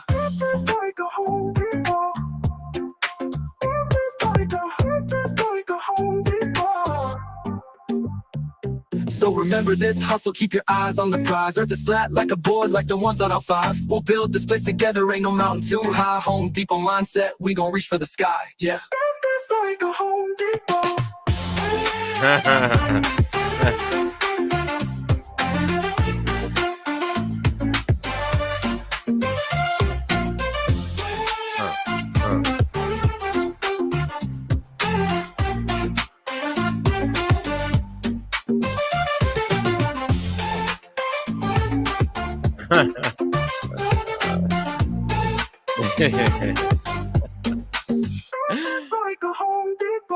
Oh my God, that's a good one. I like that. Wow. Okay. Okay. So for all the shit that Jaren gets, I guess this is a lighthearted way of kind of taking a jab at him. I like it though. You know what I'm saying? All right. So I played it, and yeah, no doubt, man. I like that. So did you make that? Who made that? Who made that? That's pretty damn good. I like that. I like how that sounds. And you could tell it's AI that made it, but it's really sounds good. I like it. Okay. Earth is like a Home Depot. All right, I dig that. Thanks for that. Thanks for that damn no longer on the ball, y'all, for providing us with that good, quick entertainment right there. Yeah. Yeah, yeah. Everything exactly as I do for you. You're a shill or you're an agent. Yeah, man. Like there's a lot of mistrust going around. There's a lot of mistrust going around, but that you got to see where that comes from, right? We've been lied to. We get lied to every second of the day, and it sucks. It sucks when it comes from our elected officials and the people that we've given so much trust for all this time, right? And they're supposed to be running the country, right? Or they're supposed to be managing the country, but actually they're really mismanaging how this world is. And so, seeing that these guys have lied about the bare basics of what our society, of what this world is, and having to regain or having to give, having to have trust in a system, right? Because everything is within a system. Having to put any kind of trust or credibility in it, it's going to be a long time coming before we could do that again, if we do that again. So basically, like, we're useless at this. Well, not that we're useless, but our relationship with the leadership, our relationship with these institutions, it's not the same. It's over. They will never get credit. They will never get credibility with us ever again. People aren't going to look at these colleges the same. People aren't going to look at people will never look at the media the same. They'll never look at the politicians the same. And it's gotten worse, I feel, for the politicians, because now it appears as if every single one of those motherfuckers are playing on the same team. They're all playing on the same team. They have nothing but bad news for people like us, and they avoid the storms. If the market goes up, they make money. If the market goes down, they make money. That's the same thing with how the life works for us. If we're getting fucked with all these damn poisons and stuff like that in the sky, do you think that it's affecting them at all? It's definitely not. Like, they find ways to avoid these things. So these poisons, these harms, they befall us. They don't befall them. So I'm not saying that they should be harmed like us. No, I don't want anybody to be harmed like that, right? But we have to know that, like, the relationship is broken forever. It's broken forever. It's never coming back, and they're never getting our trust back. So something's got to happen. So this is why you see new people, immigrants or illegal aliens coming here, and we're being replaced. It is what it is. That's what they're attempting at doing. This is why they cause all these fucking crimes, going to apartment buildings and doing all kinds of crazy shit, and then they don't have to pay a price. They don't have to pay any penalty. They don't have to pay any penalty. Appreciate you, Raj. Thank you. You know what I'm saying? So that's all part of it, and they're looking to erase us. They're erasing us, and they're erasing the fact that we know that we've been screwed. Meanwhile, those people are coming in from another place, and they're just looking to pick up where we left off at. And that's what the whole intent is is for them to pick up where we leave off at, because we're on the down spiral. We're systematically being wiped out. They are wiping us out with new people in this world.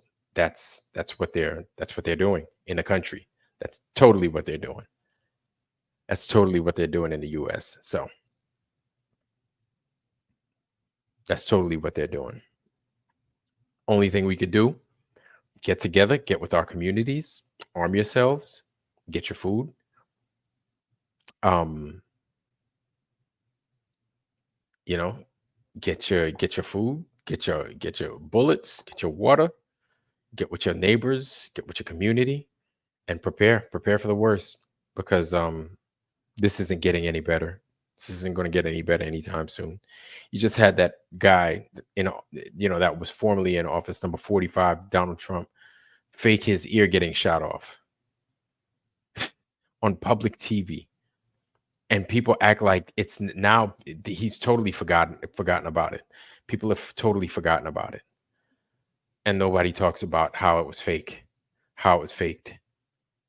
You had Kamala Harris up there with this like liar and asshole number 1 and number 2. 2 peas in a pod, both of them are the same thing.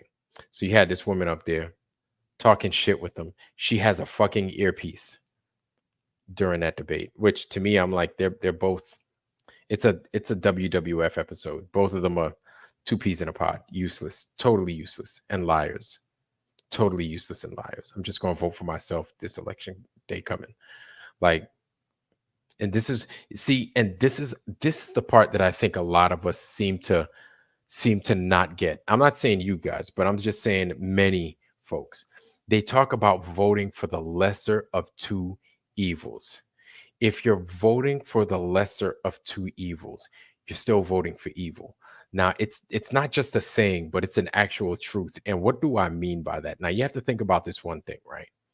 If you're voting for the lesser of 2 evils, you think you're just voting for something that's not as bad as what it could be, but you're still voting for bad. So even though you're not voting for an extreme bad, you're voting for bad, but not that bad. But then what do you think happens next election? You're not voting for another extreme bad. You're just voting for bad, but not that bad. 3-4 elections down the road, you know where you find yourself? You find yourself voting for 2 extreme bads already. You voted for 2 extreme bads because previously you decided you wanted to vote for, well, not that bad. And this is how the cycle continues. And this is why shit gets worse and worse. And we've totally lost our moral compass in this world.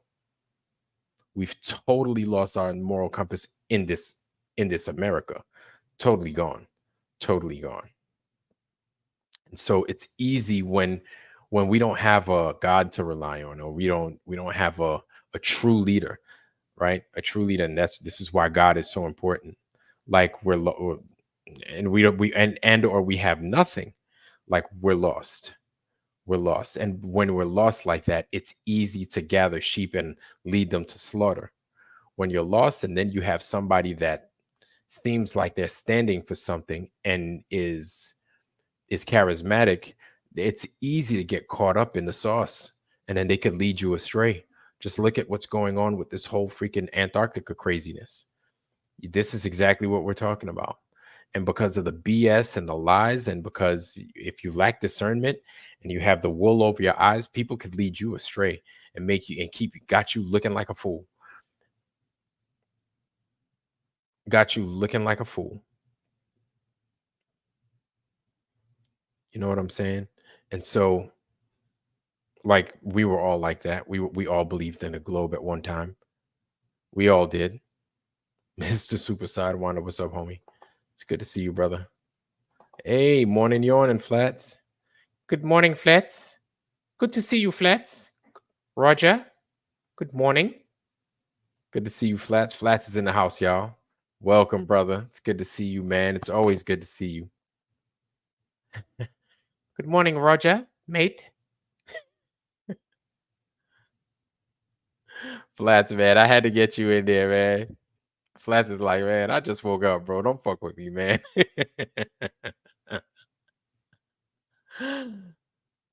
It's too early for this, Iron. Come on, man. It's too early, mate.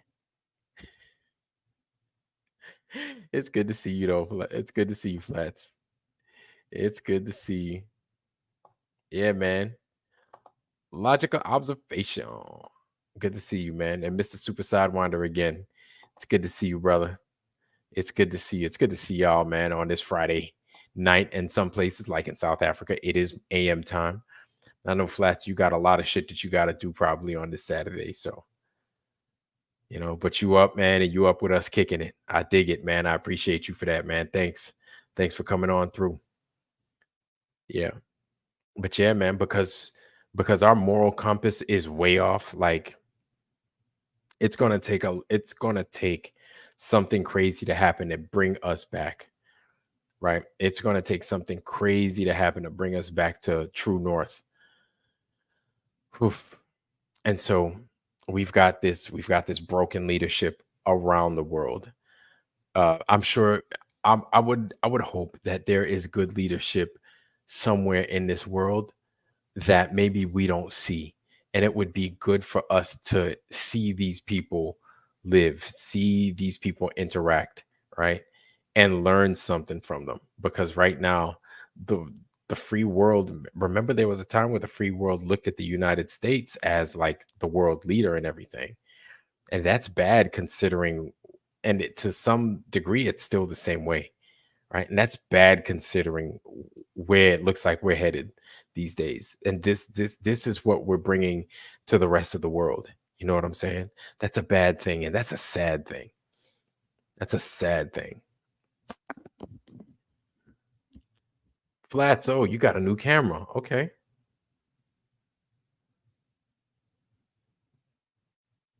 Oh, snap. Oh, Flats, I need to see what you're talking about, bro. I need to see that. And yes, y'all sub to Flatzoid's channel, y'all. After last night's show, I don't think it would be ever possible to be a Glober ever. Oh, shit. Man, I got to see this. I got to see this. I got to see what you're talking about, Flats. I'm going to watch that because that's interesting. I have got to watch that. Yeah. You guys make sure you sub to Flatzoid's channel. Love watching this stuff. And he always has a dope ass panel on. So yeah, Flatzoid, he's got that camera. Okay. All right, man. Okay, I dig that, man. Yeah, I remember you were talking about getting a new camera and stuff. I take it you might have gotten it. You got some superpowers now. Okay. Oh wow. And that's all it boils down to. That's all it boils down to, the observations and the stuff we can prove. Because if there's stuff out there that you're making claims about and you just can't prove it, useless. Bupkis. Total hogwash. Useless, right? And so keep that in mind, man, as you press forward. A couple of things. It ain't curving and it ain't moving. That's it. End of story. No more talk. You know what I'm saying? We ain't got nothing to talk about at that point. But yeah, make sure you sub to Flatzoid's channel, y'all, and catch his latest. He should be on here in the next probably 10 hours or so, doing another one. I know oftentimes we catch him at 3 o'clock Eastern Standard Time, which is if he's 6 hours ahead, like 9 o'clock at night, South Africa's time, or maybe 10 at night. I don't know. 9 o'clock at night, 10 o'clock at night. Post anything too. That's right. So family, thank you for reminding me, post anything. I am going to provide you guys with that channel once more. Okay. So this is for us. We're building the Antikythera mechanism, and get in where you fit in. Okay. Don't be afraid. Just get in where you fit in. Join. And I tell you what, you won't regret it. I'm going to go ahead and I'm going to drop that in the description box so everybody can have it. Okay. There it is. Boom. Join, get in, and we're building the Antikythera mechanism, and we're all going to be a part of it. And who I mean by all, the people that get in, and then we're gonna cut it off soon. We're gonna cut the entry in soon. It's about, yeah, welcome Raj, welcome brother. Okay, so there it is. I'm gonna go ahead and I'm gonna pin that at the top. Okay, I'm gonna go ahead and I'm gonna pin that to the top. That way you ain't gotta feel as if you missed anything. All right, there it is right there. So yeah, you guys join. Don't be afraid. And here's the thing, man. Like, I don't want you to feel as if you don't need to be an engineer. You don't need to be anybody super special or anything like that. Together we make it happen. We don't do it individually. And so you have to know this about yourself, right? Whether you've done things in the past, whether you haven't done things in the past, there's always an opportunity to do something. Always an opportunity. So this is why it's important to be part of these projects and to get in where you fit in, because everybody has something to bring to the table. And don't think that you have nothing, because you have something to provide, some input, some talent, something. So get in where you fit in. Get in, and you'll know quickly how you can help. You know what I'm saying? You'll know quickly how you can help. So there it is, family. I pinned it at the top. So if you want in, it's right there, baby. It's right there, baby. Hey, Flats, you be easy, brother. You be safe. And it's good being on, man. Thank you. It's good being on, and thank you. So what is this? Is this the real Solomon's Temple?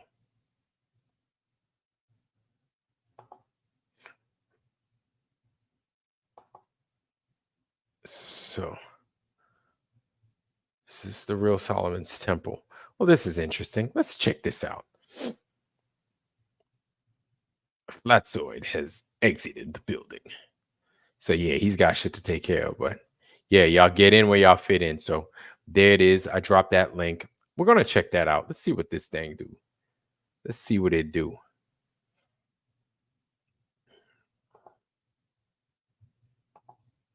So this is interesting. Is this the real Solomon's Temple? Let's check this out. I'm going to go ahead and I'm going to present.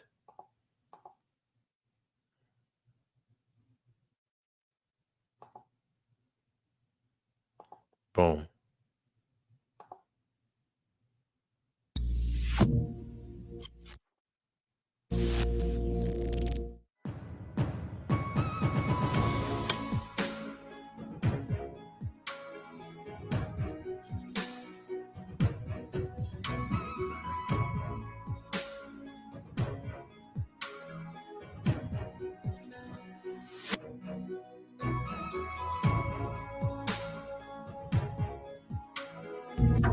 My term, hello. It is. Missing link. In the previous episode, we explored the intriguing possibility that the Dome of the Rock is actually Solomon's Temple, based on evidence from various historical maps and drawings. These maps, some dating back to the 1100s, depict a structure resembling the Dome of the Rock, often labeled as Temple of Solomon. This challenges the widely accepted view that Solomon's Temple was destroyed long ago, with only vague remnants remaining. We also examined an 1887 drawing of Jerusalem, where the Dome of the Rock is labeled as the Palace of Kings, suggesting that historical narratives might have shifted over time. Perhaps the current dome is merely the top portion of a much larger buried structure, potentially the original temple itself. This idea, if true, could reshape our understanding of one of the world's most significant religious sites, revealing that Solomon's Temple may have been hiding in plain sight all along. Anyway, this is part 2 of the series. If you feel like you've missed anything, check out the previous video, the link is in the description. I recommend watching it to get the full picture. So, without further ado, fasten your pants and let's get started. Our ancestors asserted that Solomon's treasure was immeasurable. More than all the riches in the world combined. More than all the kings. The Bible says that he produced 666 talents of gold a year. Interesting number there. Solomon was said to own miraculous gadgets. The Ark of Covenant, directly from God, a flying carpet with which he visited the Queen of Sheba, a strange worm that could drill holes into rock. Apocryphal sources say Solomon possessed a ring he had received from Archangel Michael. The ring enabled him to command an army of demons to build his temple. And many more. Regardless of whether you believe any of this, there are influential people who do. My point is, don't you think they'd already have started digging by now? And why is Solomon's temple at the center of Freemasonic rituals? Why are Masonic lodges modeled after the temple? Why does some Masonic literature claim that restoring the temple is the basis of world peace? And why do they compare the forming of human character with the building of Solomon's temple? I don't know the answer. But I do know that the top of the original temple is said to have been made in the shape of a human. Oh, wow.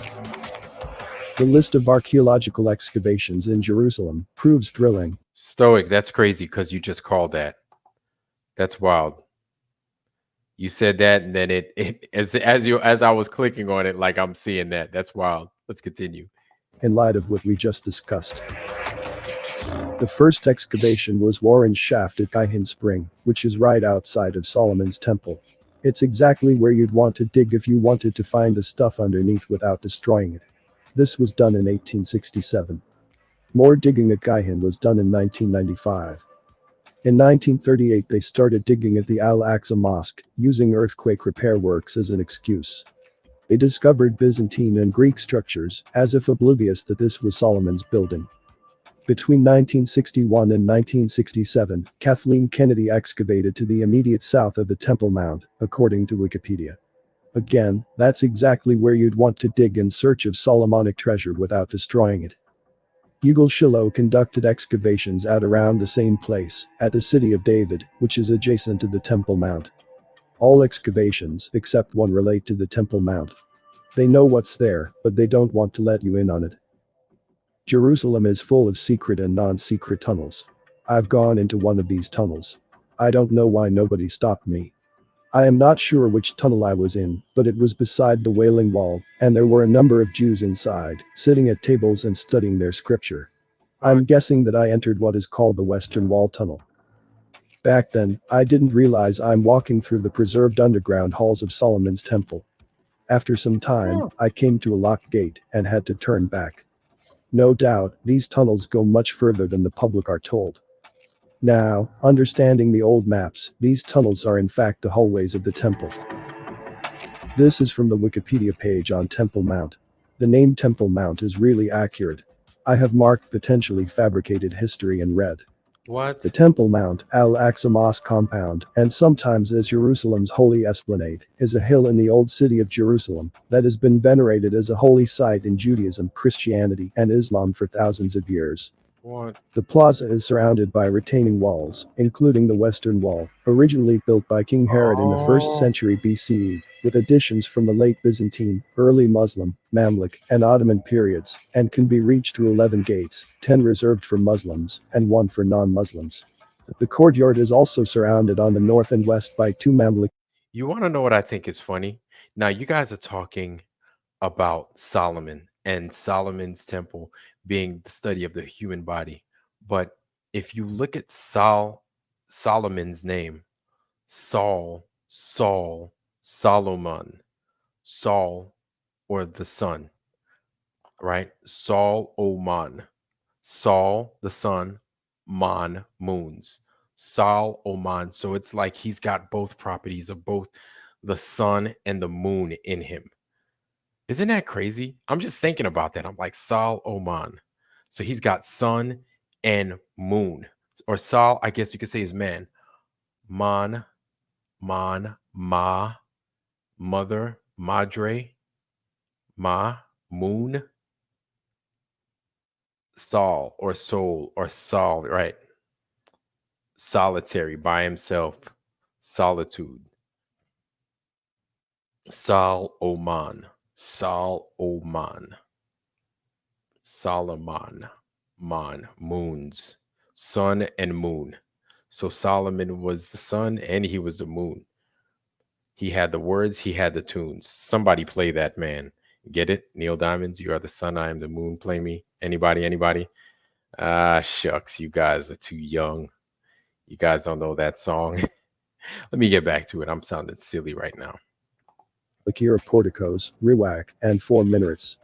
It is dominated by 2 monumental structures originally built during the Rashidun and early Umayyad caliphates, after the city's capture in 637 CE. The main praying hall of Al-Aqsa Mosque, and the Dome of the Rock, near the center of the hill, which is the oldest extant Islamic structure in the world. The Temple Mount is the place where past Jewish temples are commonly believed to have stood, which places it, along with the nearby Western Wall, among the holiest sites in Judaism.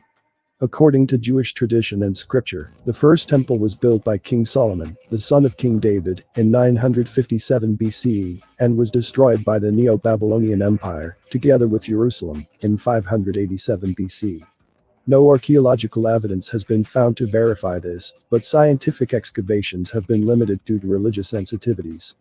The second temple was constructed under the auspices of Zerubbabel in 516 BCE, was renovated by King Herod, and was destroyed by the Roman Empire in 70 CE.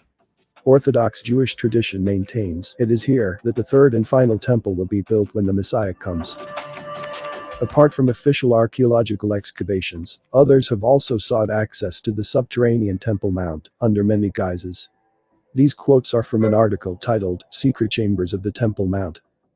On September 12, 1864, a team of 6 British surveyors began examining the polluted water supply of the Holy City.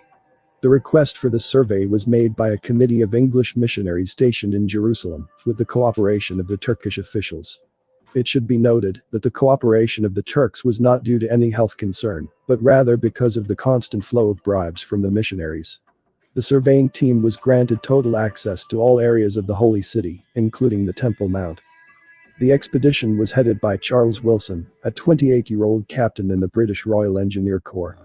Wilson was chosen because of his intimate knowledge of ancient history, his familiarity with the infant science of archaeology, and his expertise in surveying. He realized the unique opportunity that was about to take place. In the past, the Turkish administrators had never allowed any type of scientific exploration or investigation of the holy sites. It was rare that non-Muslims were granted entrance onto the Temple Mount. They claimed it was about surveying the water quality.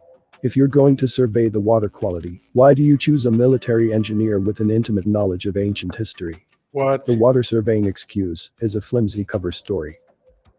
The survey's mission was ostensibly to examine the water supply of the city. However, they managed to do extensive archaeological work, mapping, recording, and photographing their finds.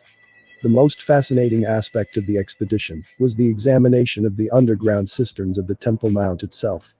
Most of these were actually the converted remains of underground Second Temple structures. And there you have it. Remains of underground temple structures. And this wasn't even an archaeological mission. Wow. According to the article, the Dome of the Rock is the exact place where Wilson discovered the Holy of Holies, the room that housed the Ark of Covenant. After viewing the old maps, I'm not surprised. What does Holy of Holies mean? It means the most holy. Ancient tradition considers this place the center of the earth. Old maps show Jerusalem as the center of earth. Today, if you enter the place, there is a gigantic rock there. They say the Ark of Covenant was removed from the temple at some time. Some say it was removed by the Crusaders and later kept by the Templars. But what if it's still in the Holy of Holies? What if it's somewhere far under that rock, at the center of the earth? If you find it interesting, I'll continue in part 3.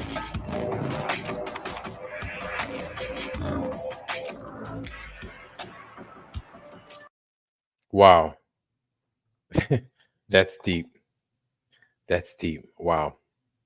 That one I couldn't mess with and interrupt. I've always found the stories of Solomon totally fascinating.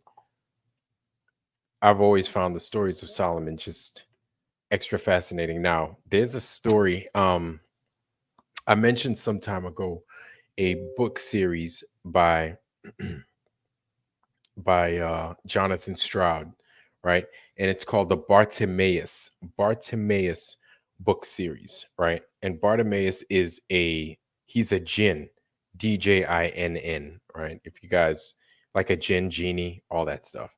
But he's basically led around and he's always summoned by a young boy, usually a young boy with extraordinary powers in summoning, I guess you could say demons, right? And jinn. But he goes throughout history and he names in all of these stories like Bartimaeus and Solomon's ring, right? This is why I'm speaking on it. But he runs into all these fascinating persons in history, one of them being Solomon, King Solomon, and the book is called The Ring of Solomon. So with Solomon's ring, it was special. And of course, we have lore and myths and stuff about King Solomon and a ring that he had in which he controlled all these different demons. He'd call them, summon them, and then he'd control them. One of them was a very famous worm called Shamir that was used to cut stone. And then he made the demons, he had the demons use their strength to build his temple. And so that story, the Ring of Solomon, it kind of touches on those crazy aspects of King Solomon. I highly recommend that book. It's called the Bartimaeus. Bartimaeus wasn't just a guy in the Bible that changed his life, but Bartimaeus is about that demon that kept getting summoned throughout history to do crazy things and to witness crazy history. You know what I'm saying? So if you're into books, if you're into reading something crazy, the Bartimaeus quadrilogy, it's 4 books.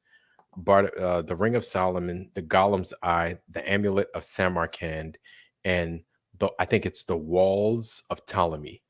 The Walls of Ptolemy, right? The P is silent. Well, motherfucker, why you even put it there? But Ptolemy.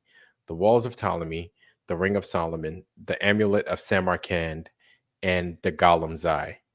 Right? Check it out. It's a very good read. Right? Jonathan Stroud, y'all check it out. Anyway. Whew, family. We getting deep into the woods tonight. I'm gonna have to cut it short. I have been on the road quite a bit. Discord 24/7 a few years ago. Yeah, Discord on 24/7. I don't know what Discord 24/7 is. I've had Discord for quite some time, but I never used it. Like I had my buddy have me get on it, and I got on it a while back to do some video game stuff, but it really never, flourished into anything. So, Ryan, I've never, no, I can't say that I have. Mm-mm. Professor Allen? Oh. Mm-mm. Professor Allen.